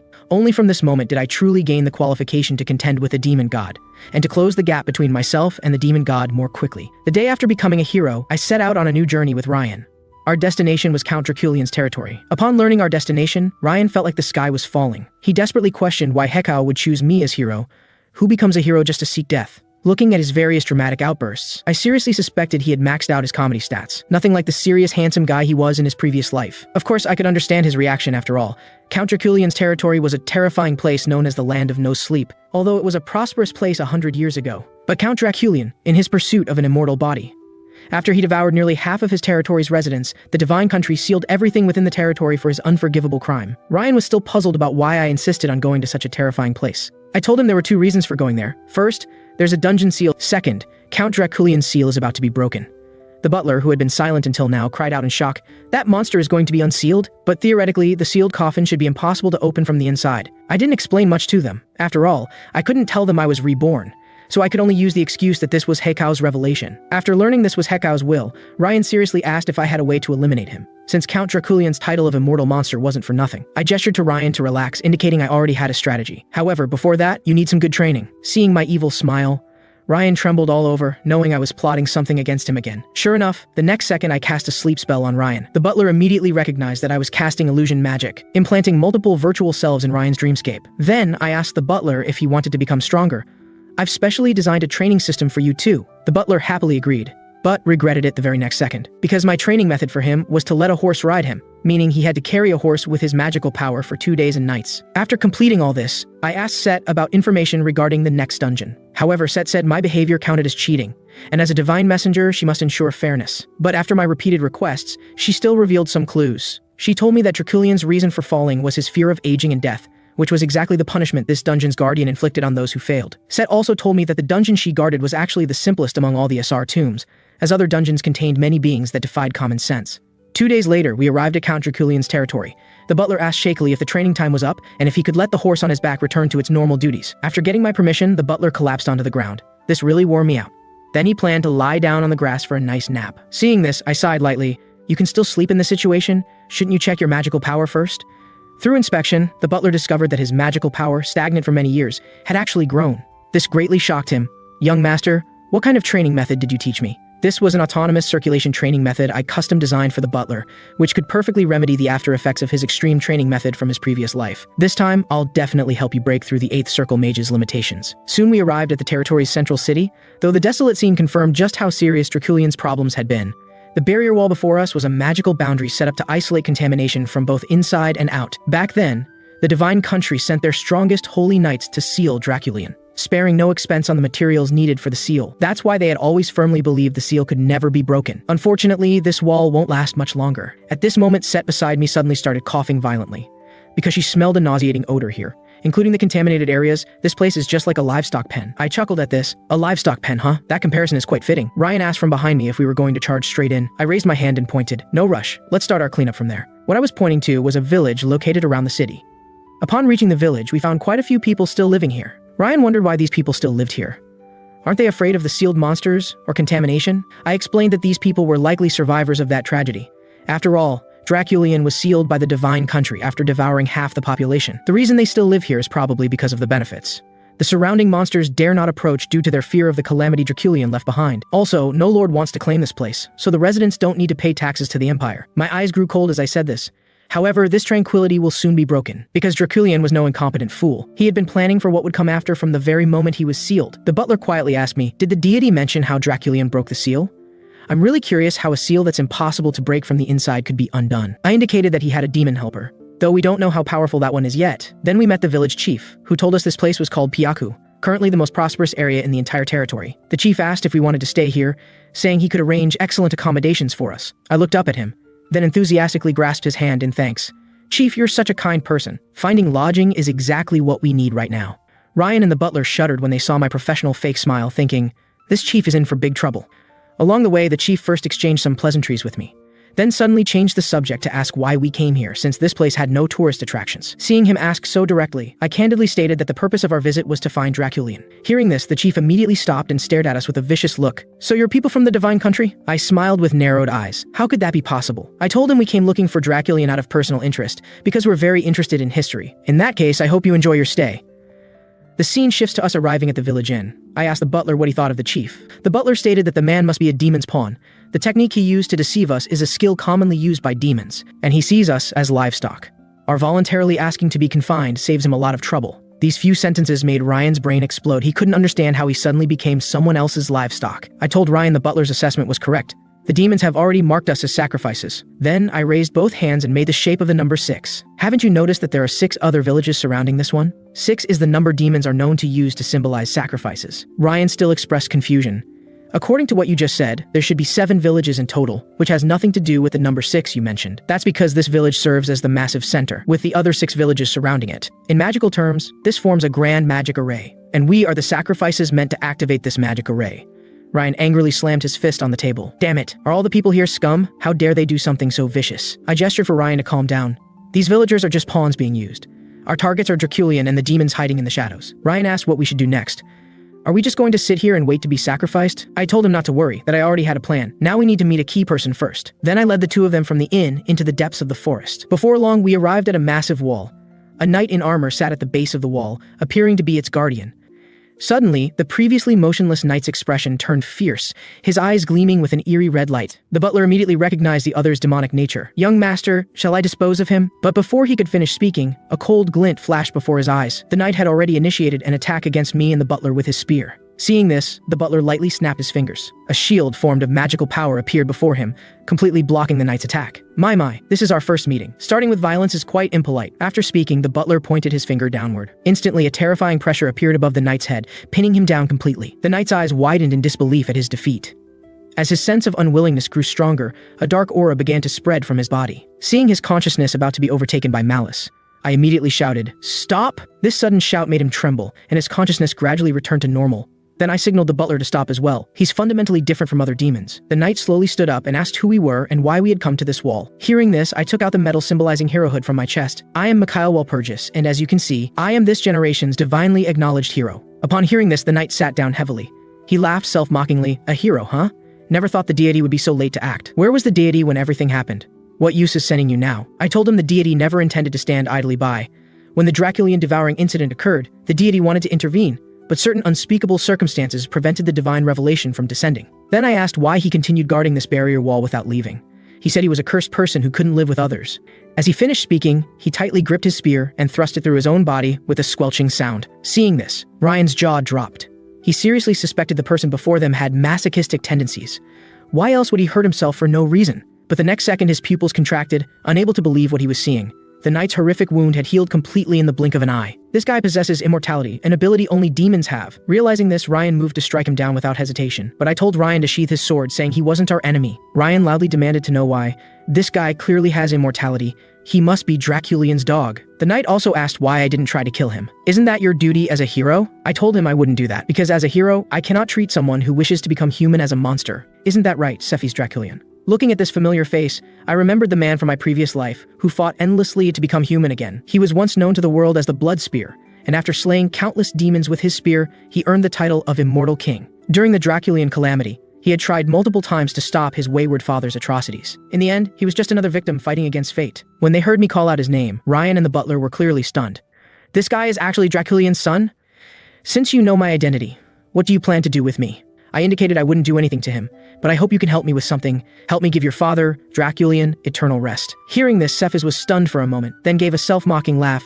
"It seems I truly have no choice. I can agree to your request, but first you need to hear some things." After Cephas agreed to help me deal with Draculian, he led me through a secret passage to the other side of the wall, to the contaminated zone known to the world as the Land of Unknown. Looking at the desolate and dilapidated town before me, even though I was mentally prepared, I was still deeply shocked by the tragic scene. Draculian must die, and this contaminated zone's problems must be resolved immediately. Cephas told me not to be fooled by the current desolate scene. This was once one of the Empire. Back then, my father was a steady and reliable lord, and the territory's residents loved and respected him. But everything changed dramatically after my father discovered a dungeon. I asked coldly, "Your father tried to conquer the dungeon and failed, didn't he?" "Yes, my father did fail, and after he came out of that dungeon, he went mad overnight." As he said this, he tightly closed his eyes, trying not to recall those painful memories. I frowned slightly. This news about Draculian going mad was something I hadn't heard in my previous life. After walking for a while, Cephas stopped. "We're here. This is the dungeon discovered in our territory." Looking at the entrance shrouded in rainbow-colored light, I marveled, "There are dungeons like this too? This is so much better than that gloomy dungeon Set guards." Hearing this, Set's face darkened. "Don't think you can get any information about this place from me. However, I can tell you one thing. This tomb's guardian is a kind-hearted girl, but it seems she has strayed from her path." "Thanks for the warning," I said, then raised my hand to begin analyzing the dungeon. As my right hand continued to probe, the dungeon suddenly burst with brilliant white light that enveloped all of us. When I opened my eyes again, I found myself in an unfamiliar place, my appearance having reverted to that of my previous life. I stood up and observed my surroundings, finding that the previously dark sky had cleared, and even the land once contaminated by the demon god had been restored. Just as I was wondering what had happened, several familiar voices suddenly sounded from behind me. I immediately turned my head toward the voices. My companions from my previous life were smiling at me. "Thanks to you, Mikhail, we finally defeated the demon god." The nun sat beside me and told me what happened while I was unconscious, saying my 10th circle magic was incredibly powerful, destroying the demon god and its army in a single strike, and even bringing everyone back to life. "Thank you, Mikhail. You brought an end to everything." I looked into the distance with a faint smile. "It's nothing." Indeed, such an ending would be beautiful. But no matter how good the ending, it was just a beautiful dream. It was time to go back. The nun asked me when I realized this was all an illusion. I gave her a confident smile. "Don't worry, this won't remain just an illusion. In the future, we'll definitely be able to live such a wonderful life." Hearing this, a smile appeared on the nun's face. I believe in you, Mikhail. We're counting on you for the future. As she finished speaking, her body gradually dissipated, and the surrounding space returned to its blank white state. At this moment, a girl suddenly appeared above me, telling me, "It's okay to relax a little. Here you can have everything you want." The speaker was this dungeon's guardian, Nefertiti, who was responsible for managing divine artifacts. I had originally wanted Set to come out and chat with her colleague to help me obtain the divine artifact more easily, but found my shoulder empty. She hadn't come in at all. After landing, Nefertiti slowly walked toward me. "Since you're not here to seek rest in this illusion, you must be after the divine artifact in my possession." I closed my eyes and confirmed. "That's right, but before that, I need to confirm something. You should know about Draculian." Nefertiti nodded, indicating he was the last challenger. "Then he must have seen his heart's desire in an illusion like I did. Do you know what he's become because of you? He not only treats his territory's residents as sacrifices, but he himself has become a monster." Hearing this, Nefertiti merely said softly, "I'm sorry. I deeply regret his actions. Her indifferent attitude completely angered me. I thought about many things before coming here. I know you're a very kind person, using illusions to show everyone the scenes they most desire in their hearts. Honestly, your kindness isn't bad, but only if you hadn't crossed the line." Then I questioned whether this dungeon had been breached. After hearing this, Nefertiti lowered her head, but her silent response confirmed my suspicions that the dungeon wasn't breached under normal circumstances. This guardian had violated the rules and done something she shouldn't have, because while Draculian had clearly failed to conquer the dungeon, he still obtained the divine artifact, making the meaning quite obvious. That Nefertiti had given the divine artifact to Draculian of her own accord. Nefertiti praised me for being clever, able to see through everything at a glance. I turned and said, "Was it that difficult? As a guardian of divine artifacts, you now barely possess any of the divine presence unique to such items. Anyone could tell the divine artifact is no longer in this dungeon." Then I recounted the tragedy triggered by her cheap sympathy. After obtaining the divine artifact, Draculian not only devoured hundreds of thousands of innocent citizens, but also contaminated vast territories into dead zones where no living being could survive. After hearing this, Nefertiti lowered her head even further, repeatedly mumbling apologies. Then I learned from her the reason behind Draculian's atrocities. That Draculian had challenged the dungeon countless times, and during these repeated attempts, he gradually became lost in the beautiful illusions where he could recover what he had lost. If we interpret his pursuit of immortality this way, his true goal wasn't eternal life at all, but to make the illusion real, to resurrect his dead wife. Damn it. To think this catastrophe's true cause was someone's love-addled desire to revive his wife. At this point, Nefertiti asked if I was going to punish her. I indicated I had no such intention. However, you must compensate me. I don't want much. Just consider me as having conquered this dungeon and transfer its management rights to me. Nefertiti closed her eyes and agreed to my request. Meanwhile, in the outside world, Ryan was frantically shaking my body, nearly dislocating my bones. At this moment, Set came close and asked what I had obtained in the dungeon, as she noticed I didn't have the divine artifact's aura. I told her the divine artifact wasn't inside, so I asked the guardian for something else. "From now on, this entire dungeon belongs to me." The butler was shocked. "Young master, this action essentially means you've taken Draculian's territory." I chuckled and confirmed, "That's right. He took my divine artifact, so I took his territory. Fair's fair." Then Cephas asked if I could tell him what happened in the dungeon, wanting to know what his father had experienced inside. I indicated I didn't know much, but one thing is certain, he's firmly trapped in the past, trapped in his longing for your mother. Hearing this, Cephas's body trembled as he mumbled, "So that's what it was." I told him, regardless of the reason, Draculian's evil deeds cannot be forgiven. I hope you understand this. Cephas gripped his spear tightly and assured me, as his son, I will definitely give my father peace. This might be the best thing I can do for him. That's the right way to think about it. Now I have a task for you. I want you to temporarily become Count Draculian. It turned out that after I gained control of the dungeon, the village chief hurriedly reported our evening's activities to the sage. He suspected we were spies from the divine country, as our appearance didn't match that of tourists. And what tourist would visit the barrier wall late at night? The sage told him not to worry about it. Just keep the villagers calm and prevent them from leaving the village. After giving the village chief this task and dismissing him, the sage immediately revealed his true nature. Are they from the divine country? Interesting. Should we just kill them all? Just then, the door was suddenly pushed open.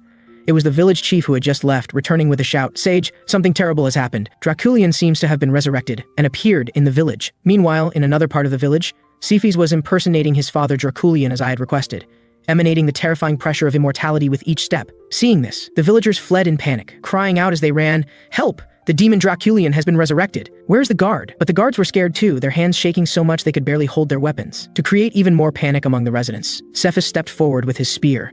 With a light throw, he pierced and shattered the city wall 2.5 meters away. This terrifying display of power scared 2 guards so badly they wet themselves and cried out for their mothers. Seeing the goal was achieved, Cephas left with a parting, "I'll be back," and departed from the village. After returning to my side, he expressed his confusion about why I had him impersonate his father to frighten the villagers away. "That was to smoke out those hiding behind the scenes," I told Cephas. "The demons want to use a magic array to sacrifice the villagers, so we need to make the people realize this place isn't safe and want to flee. This way, those behind the scenes will have to intervene, because they absolutely won't allow their sacrifices to escape. The next day, the village chief was desperately pleading with residents not to leave the village. But due to the psychological trauma from Draculian's appearance yesterday, no one was willing to stay. And this chaotic situation was exactly what I wanted to see.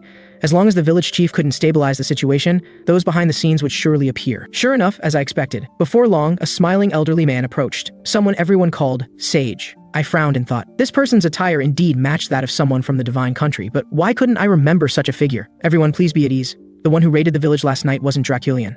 But that evil aura was uniquely Draculian's. The sage explained, if it really was that monster Draculian who came here, he would have contaminated this entire area. Look at the ground beneath your feet. Do you see any trace of death or undead energy here? His words helped ease the residents' worried hearts. Then the sage told them yesterday's incident was maliciously caused by outsiders. Because those in power outside have begun to covet this place, they want to destroy our village's peace. While the sage was still rambling on about unity and such, the people present suddenly had their pupils dilate, followed by their eyes rolling back. This sudden change caught me by surprise. I thought he was just making excuses, but his true purpose was brainwashing. The sage had now torn off his hypocritical mask. With an evil smile, he was performing mind control on everyone. Seeing this, my anger instantly peaked, because what I hate most is mind control. Robbing others of their will and turning them into puppets is the most disgusting thing. Seeing my expression, the butler immediately stepped behind me, thinking this sage was in for serious trouble. Then I approached the sage while clapping. Oh, respected former sage, you've earned my admiration. So once one reaches your level, even lies can be told so grandly. At this point, the sage recognized me as the outsider the village chief mentioned, warning that as an outsider I had no right to interfere in village affairs. Indeed, as an outsider I have no right to interfere in this matter. But unfortunately this time I'm here as a hero, I said, as I drew out my staff. Although mind control had always been the most troublesome among demon abilities, frustrating me endlessly in my previous life, after being reborn, I discovered the simplest, most brutal solution. That is, strike hard and directly. If you beat someone until they question their existence, they won't have the energy to control others' bodies anymore. Getting fired up, I launched into a combo attack, my fists raining down on the sage like raindrops. The villagers had never seen such a brutal hero, all crying out that I must be an imposter, demanding I release their sage. But the more they questioned, the more excited I became. I told myself I must not be hitting hard enough. They hadn't broken free from the mind control yet. Thinking this, I slapped the sage's face 99 times while shouting loudly, "You damn demon, get out of the sage's body right now." After all, some villagers had regained consciousness, so I needed to find a suitable excuse for my continued beating. Like, for example, a kind sage possessed by a demon. By now, the sage was nearly beaten unconscious, but I still swung my fist with an evil grin. "You vile demon, I know you're still in the sage's body, get out right now." Seeing my fist about to fall again, the sage hurriedly explained he wasn't a demon. But how could I give him a chance to speak? I blasted his face with a lightning bolt. "Shut your foul mouth, demon. I won't be deceived by you." Some kind-hearted villagers couldn't bear to watch. "Hero, please stop. Even if the sage is possessed by a demon, he'll die if you continue." "Don't worry," I told them. "A hero's fists carry divine power. They only affect demons, so the sage won't die." After speaking, I stomped heavily on the sage's face again. Finally, the sage passed out under my repeated loving care. After breaking his mind control, I told everyone about Draculian's imminent revival. "I'm sorry everyone, but this demon possessing the sage has prematurely released Draculian." After speaking, I couldn't help but kick him a few more times. The villagers were now too panicked to care about the sage's fate. "Hero, please save us." Finally, under my suggestion, all the residents temporarily evacuated their villages. After resolving all this, it was time to have a heart-to-heart with the dear sage. After I woke him up, he terrifiedly claimed I was a fake, saying he hadn't received any news about the divine country selecting a hero. I coldly responded, "You're not receiving news doesn't mean I'm not real. After all, Meryl is too busy to send you information now." Then I learned the full story of the Draculian incident from him. Because the demons couldn't breach the dungeon but coveted its divine artifact, Meryl had ordered him to manipulate Draculian to obtain it. At that time, Draculian had just lost his wife and was trapped in overwhelming grief, so you deceived him, claiming he could resurrect his wife if he conquered the dungeon. Until finally, the horrifying Draculian calamity erupted. But you didn't expect the divine country to react so quickly, sealing Draculian before you could get the divine artifact. So you were forced to stay and help gather sacrifices to break his seal and obtain the artifact. The sage cried out madly, "So what if you know all this now? Draculian has already absorbed most of the sacrifices. You can't stop his revival." "True, I can't stop him. But you can, can't you?" I said, extending my right hand with an evil grin. "The technique that created Draculian came from you, so naturally you must know how to undo it." Then I grabbed his face. Immediately, a pale blue spiritual energy spread from my palm. The sage's face contorted as his soul was being extracted. "You bastard, you're more demonic than we demons." Hearing this, I chuckled. If becoming a demon is what it takes to completely kill creatures like you, I don't mind being one. Through extracting the sage's soul, I learned that he had placed a technique called reversal on Draculian. This was a technique that used magical incantations to break bodily limits, continuously absorbing power from divine artifacts to nourish oneself, thereby achieving immortality. This gave me a headache. Not only had Meryl upgraded the divine artifact, but she had also created quite a troublesome spell. Fortunately, I learned the original incantation for reversal from the sage's mind. Otherwise, breaking this technique would have taken who knows how much time and effort. By now the sage was in tears for my torture. Go to hell, you trash. As he finished speaking, he concentrated light magic in his hand. With a bang, both his body and soul were annihilated in holy light. Outside, Ryan and the others heard the commotion. How's it going, Mikhail? Did you find a way to deal with Draculian? I nodded to indicate everything was ready. We can now head to Draculian's sealed location. Soon our group arrived outside the luxurious Count's mansion. Looking at this long unseen building, a flash of pain crossed Cephas's eyes. For it was here that his father had turned him into an immortal monster. At the time, he had desperately begged his father to stop.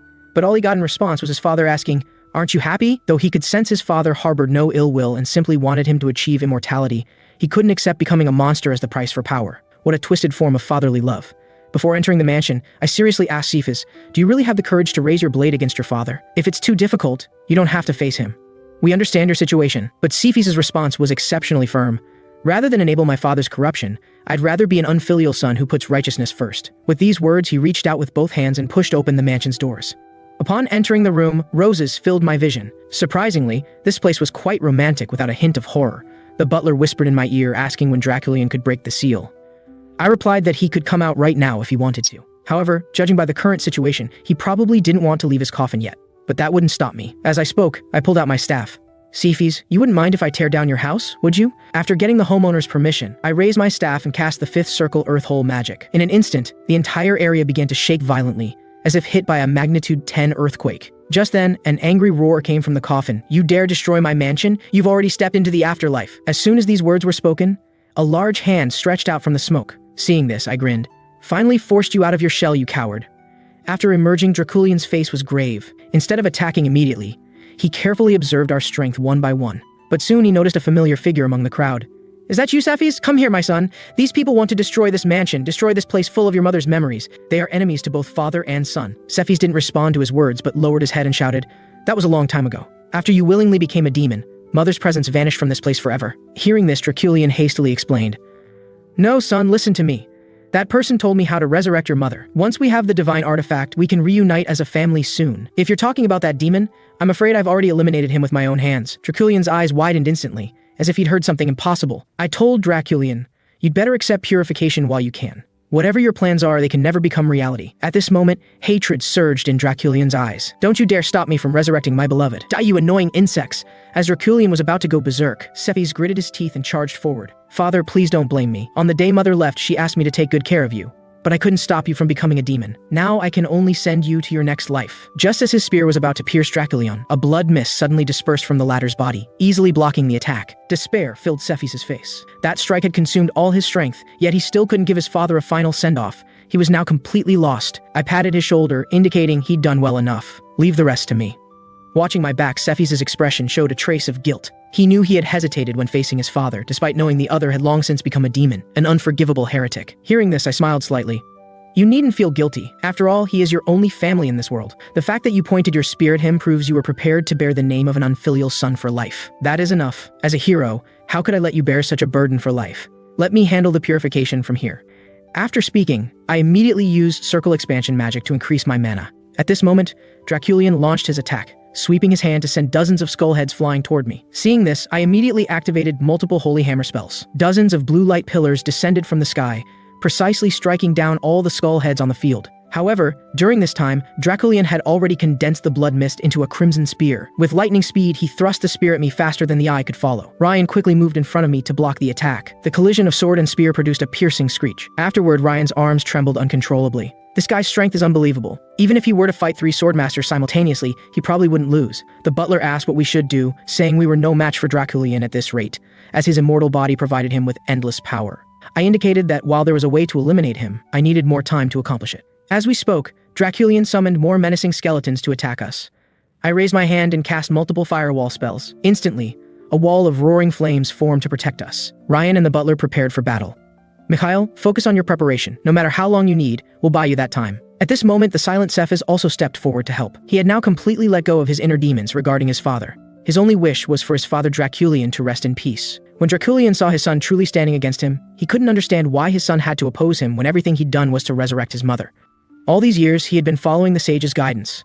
When told sacrifices were needed, he sacrificed nearly half the territory's residents. When told he needed the divine artifact from the dungeon, he challenged the dungeon without hesitation, never giving up even when bloodied and beaten. He even moved the tomb guardian Nefertiti to willingly break the rules and give him the divine artifact. Thinking of this, Draculian roared, "I was so close to resurrecting my dead wife and all the sacrificed residents. Why must you stop me now?" Facing his father's accusations, Cephas shouted angrily, "Why can't you understand you've been used? That sage never intended to help fulfill your wish. He only wanted to create a monster to serve his purpose." Hearing this, Draculian halted his attack, fear appearing on his face. "You must be lying to me. How could everything I've done be in vain?" At this moment, he recalled the sage's warning. "In the future, you will be tormented by false visions. Only by overcoming them can you fulfill your heart's desire." Thinking of this, Draculian unhesitatingly formed a blood-red energy ball. "All of you must die. Once I eliminate these illusions, my wife and child will return to me." At that moment, a pure white figure stood before him. Seeing this, Draculian froze. "A white mage. Could you be the divine country's new hero?" Taking advantage of his momentary pause, I immediately cast the TH Circle Holy Light Magic. A dazzling white light burst forth from my chest. It instantly dissolved Draculian's blood energy ball and incinerated both his hands. However, with his immortal body's almost abnormal healing ability, he restored his arms in the blink of an eye. "Don't get too cocky, brat. Hero or not, this is my territory." With those words, he raised his hand. Using blood essence, he created hundreds of crimson spears. Having witnessed the power of this attack before, I knew well that our small group couldn't withstand so many blood spears. However, you're not the only one who possesses a divine artifact. After summoning Set, I asked if she could forcibly control Draculian for 3 minutes. Because I obtained the reversal spell by cracking open the sage's head, and now there are 3 minutes left until the spell breaking is activated. Set indicated it wouldn't be a problem. She could manage not just 3 minutes, but even 2.5 hours if needed. Then, with a humming sound, an intense green storm instantly swept across the entire area. Trapped within the wind wall, Draculian was aghast. "This is the power of a divine artifact. How could you possess such power?" I chuckled. "If scum like you can possess a divine artifact, isn't it natural for me, a hero, to guard one? Moreover, I earned my artifact through my own efforts, unlike yours that was given out of pity. So don't think you can escape my storm." Draculian sneered, "Even if your artifact is stronger than mine, time is always on my side. Do you think your brief lifespan can compete with my immortality? At worst, I'll wear you down over a century until you die." I held up one finger. "I have no intention of dragging this out. Better cherish your final minute." As the countdown ended, dozens of magic circles connected by rings appeared behind me. After I uttered the words, "Cancel immortality," all the blood spears shattered simultaneously. Draculian's arms exploded the instant they touched the magic array. He discovered in horror that his arms wouldn't regenerate. Only then did he realize that his proud, immortal body had lost its immortality property under my attack. Even so, he refused to believe I could destroy his immortal body, as that would require infinite life force and magical power. His doubt was understandable. With my current power, achieving this would indeed seem impossible. Unfortunately for him, while he merely possessed a divine artifact in this dungeon, I held administrative rights over the entire dungeon. Draculian still shouted, "I've long since become the artifact's master. Even as Dungeon Lord, you have no right to control its power. Haven't I told you? Your artifact was obtained through the Guardian's pity. Such rule-breaking methods won't be acknowledged by Ashar. As Dungeon Lord, I naturally have the authority to control it. Is that so?" Draculian lay on the ground with a dejected expression. To think all my painstaking efforts have amounted to nothing in the end. As he closed his eyes awaiting death, a pair of hands gently cradled his head. "Father, please don't run away this time. You need to apologize for the calamity you've caused. Child, I've done no wrong. Everything I did was to bring back your mother." At this moment, Cephas could no longer contain his emotions and shouted, "If you're blameless, what sin did those people commit who were caught up in your greed? And what about me?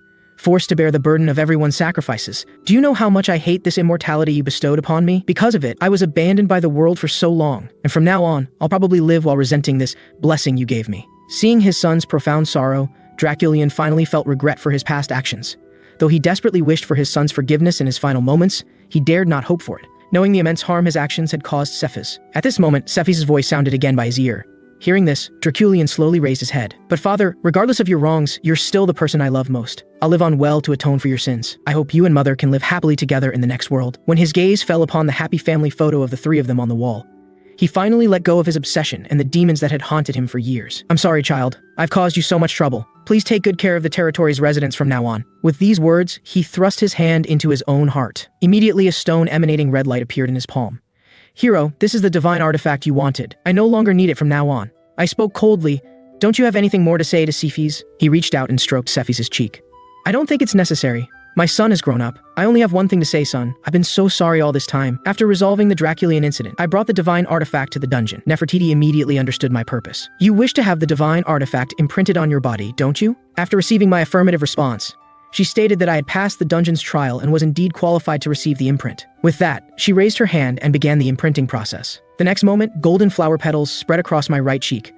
Then, a flower petal pattern appeared on my right hand. Just before I prepared to leave, I asked Nefertiti about her thoughts on this incident. Nefertiti admitted it was all her fault. She had originally hoped Draculian would use the divine artifact to bestow blessings, never imagining he would do such things. This is indeed your fault. You should have thought carefully before giving him the divine artifact. As punishment, I will not close this dungeon, and you should use this opportunity to reflect carefully. Perhaps new challengers will arrive soon. Of course, I will be watching your every move during this time. After dealing with Nefertiti, I began addressing the land pollution issue. However, I discovered that the contaminated land had not recovered with Draculian's death. Instead, it showed signs of worsening. I had no choice but to use divine power to begin manual purification, though the efficiency was rather disappointing. Set told me that completely resolving the pollution in this area would take at least a year. We had no obligation to stay here as guardians, especially since we had more important matters to attend to. I smiled helplessly at his words. Who said I would purify this land personally? Have you forgotten my father is Marquis Walpurgis? For magical families like ours, resolving such pollution is merely a matter of spending some extra money. As for this land, I have greater plans for it. Just then, Ryan's voice sounded from behind. I turned to see him running hurriedly towards me. Mikhail, someone of noble status has arrived in the village. Their rank is incredibly high. You must come back with me to see. I smiled and said there was no need. The person you're referring to must be Duke Lindell. Ryan was startled. How did you know that? Don't tell me you can read minds. I can't read minds. It's just that His Grace the Duke is standing right behind you. Later, the Duke and I went to a small tavern where he explained the purpose of his visit. He had come on behalf of His Majesty the Emperor to reward me because you completely resolved the Draculian incident, helped the Empire eliminate a potential threat, and enabled this territory to be reclaimed by the Empire. So, Mikhail, have you decided what you want? I glanced at Duke Lindell. Offering rewards right away didn't quite match his cunning fox persona. However, I had already decided on my reward. I directly stated that I wanted to establish a restricted zone. The cunning Duke Lindell immediately caught my meaning. I wanted to take all of Draculian's former territory and establish my own autonomous region. With a loud bang, Duke Lindell's fist slammed onto the wooden table. Mikhail, do you understand what you're saying? His eyes suddenly widened as he spoke. Immediately, an extremely terrifying pressure descended upon me. I was exasperated. Was this the only trick Duke Lindell knew? When I first returned to life and went to break off the engagement with Eileen, he had used his pressure to intimidate me. Now that I had become a hero, such tactics were useless against me. Seeing how calmly I withstood his pressure, Lindell was somewhat surprised, thinking, has this fellow's strength improved so rapidly? Mikhail, establishing a restricted zone within the Empire's territory violates the law. You're knowingly breaking it. I cannot grant this reward you seek. I spoke calmly. Your Grace, if this were ordinary land, I wouldn't dare make such a request. But do you understand how many troops would be needed to protect this territory? The Duke held up one finger, indicating that a Count's garrison force would be sufficient. I interrupted him directly. Your Grace, are you mistaken? This place requires at least the entire military force of a duchy. Lindell rose abruptly. Impossible. No matter how dangerous demons are, there's no need to commit such a large force. That's because you don't truly understand demons. Battles against demons are fundamentally different from battles against humans. Combat between humans is ultimately just a test of strength between nations.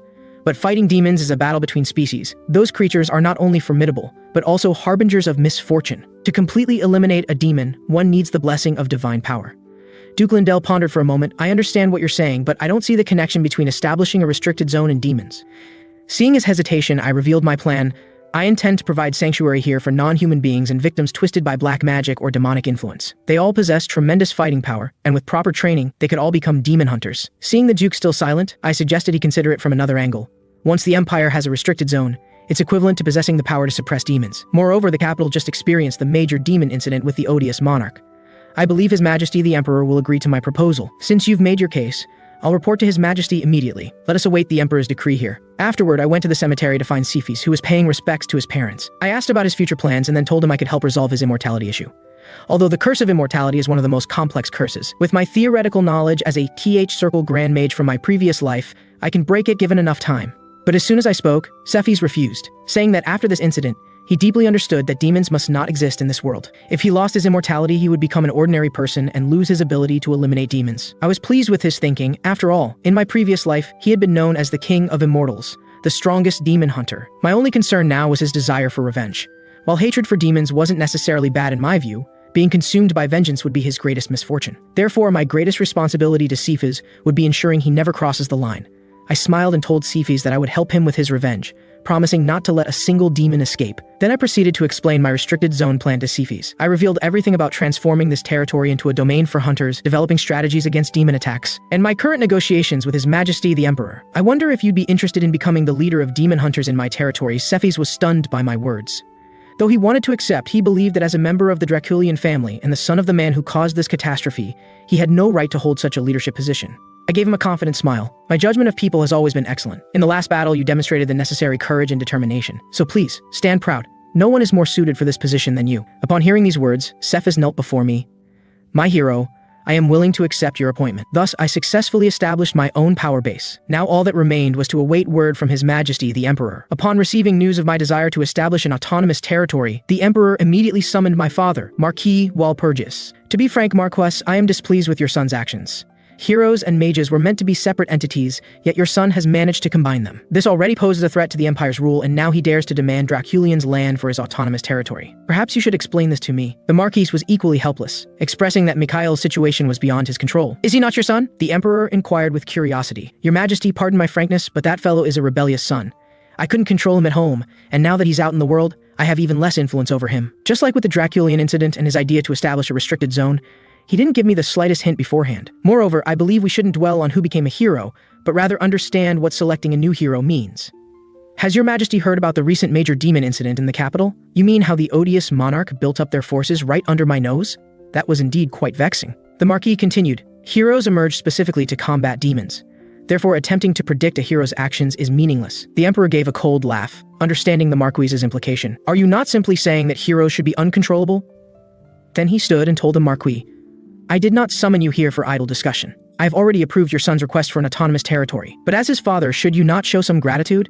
Perhaps it is time for you to do something for me. Seeing the cunning smile on the Emperor's face, the Marquis knew he had been thoroughly set up by his troublesome son. However, the current situation left him no room for refusal, so he could only reluctantly agree to the Emperor's demands. On the same day they concluded their discussion, I received an imperial decree from the capital. It stated that from this day forward, the territory formerly belonging to Draculian would be transformed into Mikhail Walpurgis's divine autonomous territory. I then conveyed this news to Cephas, and presented him with a badge. I informed him that this badge was a magical artifact I had crafted personally. It would not only serve as a symbol of his position as the territory's proxy lord, but also conceal the evil aura emanating from his immortal body. This way, you can help me manage all affairs within the territory, without concern of people discovering your Draculian family heritage. Cephas could not comprehend why I would entrust the territory to him. I explained that as a hero, I could not remain here permanently, so finding a proxy lord was necessary. As the leader of demon hunters, you will need to stay here to train other hunters. Moreover, as a member of the Draculian family, you know this land's affairs better than anyone else. From any perspective, you are the most suitable candidate. I then assured him that I would not depart immediately, promising to take good care of this land for the next 3 months. Our first task now is to search for hunters hiding in the shadows. Upon returning home, Ryan immediately questioned me, Mikhail, do you truly intend to stay here for 3 months? Is that not excessive? I explained that this time was necessary, as I needed to establish a solid foundation for the territory. After speaking, I shifted my gaze to the two of them. Besides, you both should take time to train patiently. After experiencing these demon incidents, you need time to process everything, especially you, Ryan. Compared to when we first met, your combat ability has improved dramatically, but you must sense that your Moulier aura training method still has room for improvement. If you wish to become stronger, my advice is to grow resilient like a weed. Subsequently, under my arrangement, Ryan went to eliminate all magical creatures around the territory. As for the butler, my suggestion was even simpler. I opened the door and made a gesture of invitation. Indeed, the training I arranged for my butler was to run 1,000 kilometers because a healthy spirit stems from a healthy physique. For a butler who is about to reach the 8th circle of magic, the primary goal is to develop a strong physical condition. Upon hearing this, the butler looked resistant, saying, Young master, how could I possibly run that far? Isn't this a death sentence for me? Seeing his reaction, I laughed and placed my hand on his shoulder. What are you talking about? I remember you once carried a horse that could run for 3 days and nights. This time, with no load, running 1,000 kilometers is nothing. After saying this, I didn't care whether the butler wanted to or not, and directly dragged him out of the room. Butler, I'll be watching you at all times. You know the consequences if you dare to slack off. After establishing the training regimen for Ryan and my butler, I began to transform this land. The first issue that needed to be addressed was cultivation. Looking at the soil beneath my feet, cracked into countless tiny fragments, Set believed that this land had lost its vitality and would be unable to nurture new life, but when she saw the cunning smile on my face, she knew I definitely had a plan. Mikhail, what are you going to do? It's simple. What the soil lacks now is life force. As long as we can replenish it, that's all that matters. And we happen to know someone who can control all the life essence in the world. After saying this, I stretched out my hand and wrote a string of magical incantations in the void. Immediately, an emerald green light appeared in my palm, and when Set saw the item in my hand, her face was filled with disbelief. Because what I was holding was the seeds of the world tree, and not just one, but a handful. She anxiously asked what I had done to Yog. Because the seeds of the world tree are produced only once every 100 years, and each seed is incredibly precious. And these in my hand were essentially all of Yog's most treasured possessions. Based on her understanding of Yog, she would never have given me all these seeds. I gestured to Set not to panic. Yog had indeed given me a world tree seed, but only one. These seeds are merely copies I created using magic based on the original. Although they lack the massive life force of a true world tree seed, They are more than sufficient for the current situation. And the moment the seeds touched the ground, the soil that came into contact with the seeds instantly grew lush green trees. Seeing this scene, Set's jaw dropped. You can do something like this? Are you even human? I helplessly chuckled. I couldn't very well tell her this was actually a work from my previous life. However, in this life, due to my insufficient magical level, these seeds are actually inferior, with only a 1-year lifespan. Once that time is up, they will no longer be able to grow.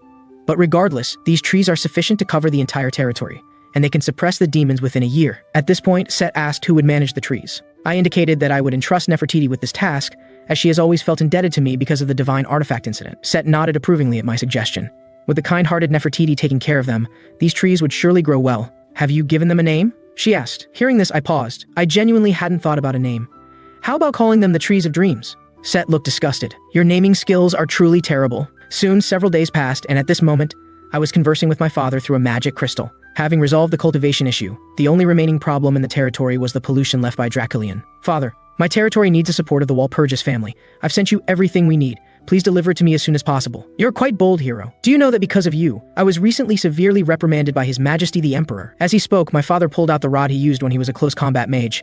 Seriously, Mikhail, if you weren't my only son, I would undoubtedly break your legs without hesitation. Afterward, we had an extremely harmonious conversation. The final result was that my father, with eyes blazing, agreed to all of my requests. By the way, son, although I've absorbed most of the pressure from His Majesty, the Emperor still wants you to visit the capital. He wishes to have a serious discussion about the matter of the hero. Upon hearing this, I felt a headache coming on, feeling that this matter was not as simple as it seemed. However, since it was a direct order from the Emperor, I had no choice but to make a trip to the capital. At this moment, my butler was performing the strength training I had prescribed, doing 10,000 push-ups while carrying a massive stone. I called the butler to a halt, telling him that I was going to the capital and that the trip would not be too long. I requested him to handle the territory's affairs during my absence. The butler, upon learning that I was going to meet the Emperor, was stunned. Young master, when did you offend His Majesty again? The next morning, I boarded the carriage to the capital early. Set looked around, curious about why Ryan wasn't accompanying me. Aren't you two supposed to be inseparable? Don't talk nonsense. Ryan and I have a completely normal brotherly relationship. I'm not interested in men. As this topic was about to be dropped, Set brought up another piece of news. Namely, as the divine power within me grew stronger, she had undergone some changes. Hearing this, I paused. What do you mean by changes? Set, with a coy expression, said, "Beg me, and I'll show you." Her so-called change was actually transforming her 18-centimeter small body into a normal human physique. This was quite surprising to me. Since I used time-freezing magic to take her out of the dungeon, I had assumed she would remain in her small form forever. I never expected she could revert to her original state. So, how long can you maintain this form? Set indicated she could maintain the form for approximately 24 hours each day. Then she demonstrated her current capabilities by simply waving her small hand. I immediately noticed that the aura of surrounding monsters had diminished by half. Just as I was shocked by this, a sound like a deflating ball suddenly filled the air. It turned out that Set's head had developed a hole, with her internal gases continuously leaking out. After struggling for a few seconds, her body returned to its previous 18-centimeter short-legged form. Didn't you say you could maintain this form for 24 hours? How come you couldn't even last 3 minutes? Perhaps I was too excited and lost control of my power, using up the transformation time all at once, Set said, embarrassedly tapping her small head. However, I didn't mind this at all. After all, I preferred her small, short-legged form. Since there was still some time before reaching the capital, I decided to review the various achievements since my rebirth, the most significant of which were the 3 sacred power markings on my body. These were the sacred power of the World Tree, the fertility and storm powers from 2 divine artifacts, and Hekao's holy mark. As I continued to perceive them, I discovered that my magical power had long since merged with these 3 sacred powers, especially the World Tree and fertility, which had almost become one. At this moment, Set suddenly let out a cry of surprise. It turned out that during my meditation, trees had actually grown from my body, a capability only druids possess. Although druids and mages can both control various types of magic, they fundamentally differ. Mages rely on the power of magical energy, while druids depend on the power of nature. They can not only gain assistance from plants and trees, but also acquire various animal abilities. I fell into deep contemplation about the current situation. As a human, I originally had no innate affinity with nature, yet now I could actually transform into trees. This was truly unexpected.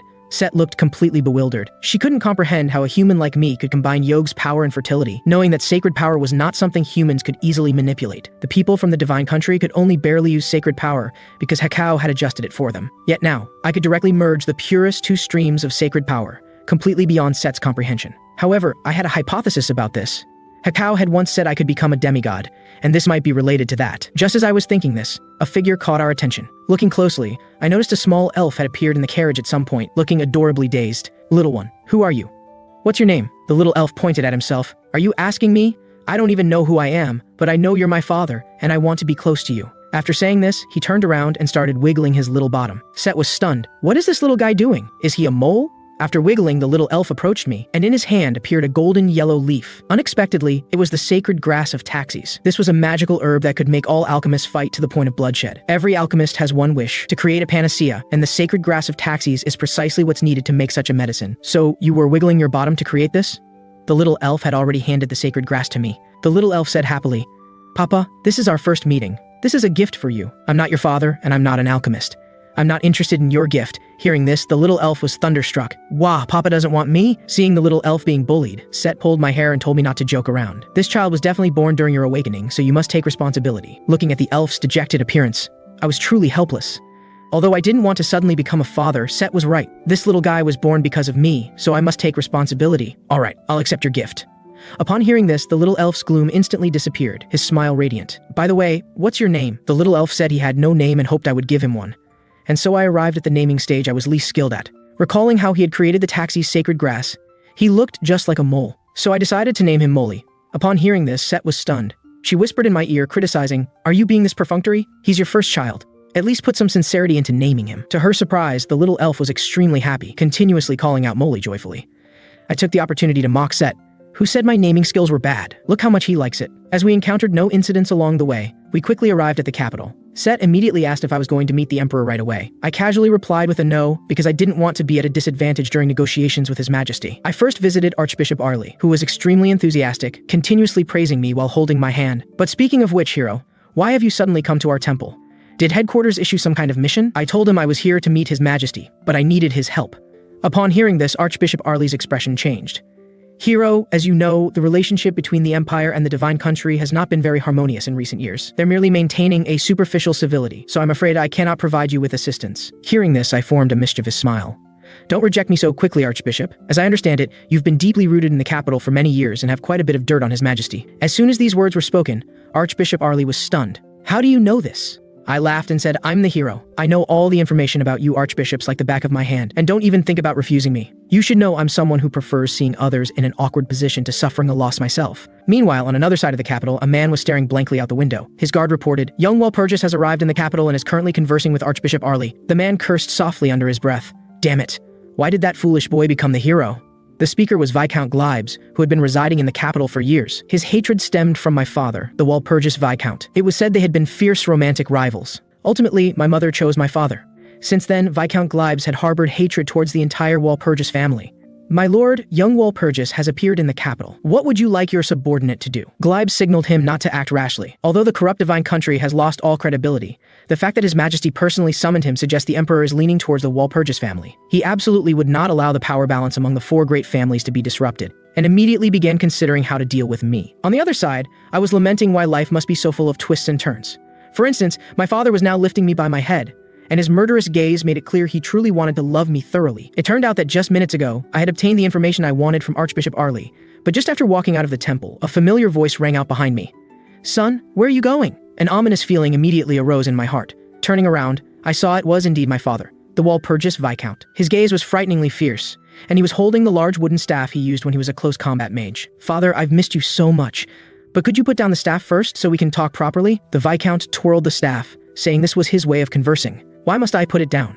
After all, what father would use a staff to break his child's head? A mischievous smile spread across his face. I muttered to myself, "Other fathers might not do such a thing, but you very well might. By the way, father, didn't you say you had returned to the territory? How did you suddenly appear in the capital?" "Of course, to have a serious discussion about recent events," he said, raising the wooden staff and chasing me, intent on breaking my legs. The Viscount then brought me back to a residence in the capital. "Now let's discuss your meeting with His Majesty. You seem quite composed." I replied that panicking would serve no purpose. What was decided could not be changed. Taking a sip of tea, I added that convincing His Majesty to jointly combat demons was not difficult. The real challenge was the four great families. The entire empire was actually composed of various nobles, and among these numerous nobles, the four great families were the most powerful. Each of them was a pillar of the empire. However, up to this point, the only families I could trust were the Lindell and Walpurgis families. The Viscount fell silent for a moment. "Are you saying there's a problem with the remaining two families?" At the mere thought of Glibes, the Viscount felt a headache coming on. If we're talking about which family might cause problems, without a doubt, it's the Glibes family. The Viscount then asked about my next steps. I told him I had already thought of a way to suppress the Glibes family, but I would need his help. After bidding farewell to my father and leaving the residence, Set couldn't help but comment on my relationship with the Viscount. "Your father-son relationship is truly peculiar. If I hadn't seen you both have red eyes and yellow hair, I would suspect you were picked up from a garbage dump. At this moment, my gaze suddenly shifted, fixating intently on a nearby alley. Are we being followed? Immediately, I activated my perception ability, quickly discovering 3 pursuers, 2 on the right, 1 on the left. Are they from the Dark Forces Guild? I expected to be followed, but this tracking method is incredibly amateurish. At that moment, a slight vibration came from behind me. I immediately realized these 3 were deliberately attracting my attention, with another, more hidden person behind them. The true tracker. Although shaking off this individual would be effortless for me, I still wanted to see what the underground dark forces had become after I had purified the sewer rat, the capital's largest dark force. After all, it would not be good for me if another great demon like the odious monarch were to appear due to carelessness. Therefore, I had to confirm the situation. At this moment, the girl tracking me peeked at me, thinking, is this the hero from the rumors? Looking at his thin arms and legs, she deeply doubted whether he truly had the ability to purify the capital's great demon and Draculian. Just as she was thinking about how to investigate me, she suddenly discovered the street was completely empty. Shocked, she thought, what's going on? I was distracted for just a second, and how did he suddenly disappear? She then cursed herself. Damn, I actually made such a basic mistake.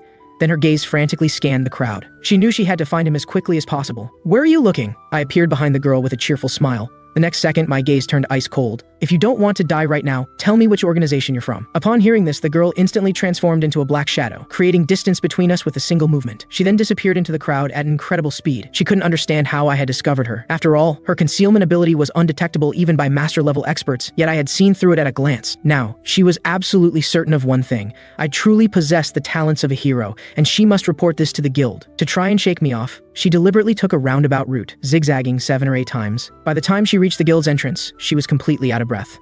Finally safe, she thought. But before she could finish her thought, I appeared beside her. So this is your base, the girl screamed as if she'd seen a ghost. How did you follow me? I didn't respond to her words. Instead, I directly exposed her identity. Based on the shadow invisibility you just used, you're clearly a dark elf. So Talia has taken over the sewer rat's territory after his death? The girl became extremely wary. How do you know I'm from Talia? I chuckled. Is that difficult? Aren't the dark forces controlled by dark elves limited to just Talia? Anyone could figure that out. I then demanded that the girl lead me to her guild, but the girl looked embarrassed, nervously poking her index fingers together and asking if we could part ways. After all, she was a guild officer, and being escorted back like this would be too humiliating. Naturally, I refused her suggestion. Immediately, I raised my hand and cast a sleep spell. The girl threw out a "you bastard" before her eyes rolled back and she passed out. Seeing this, Set criticized my lack of gentlemanly manners. She looked so pitiful. Couldn't you have been more considerate? I have no reason to be kind to members of the Dark Forces Guild. Besides, even if I drag her back like a dog, the people in her guild won't say anything. My words immediately piqued Set's curiosity. What do you mean by that? I glanced at the girl in my arms and said coldly, because she's the adopted daughter of the Talia Guild's president.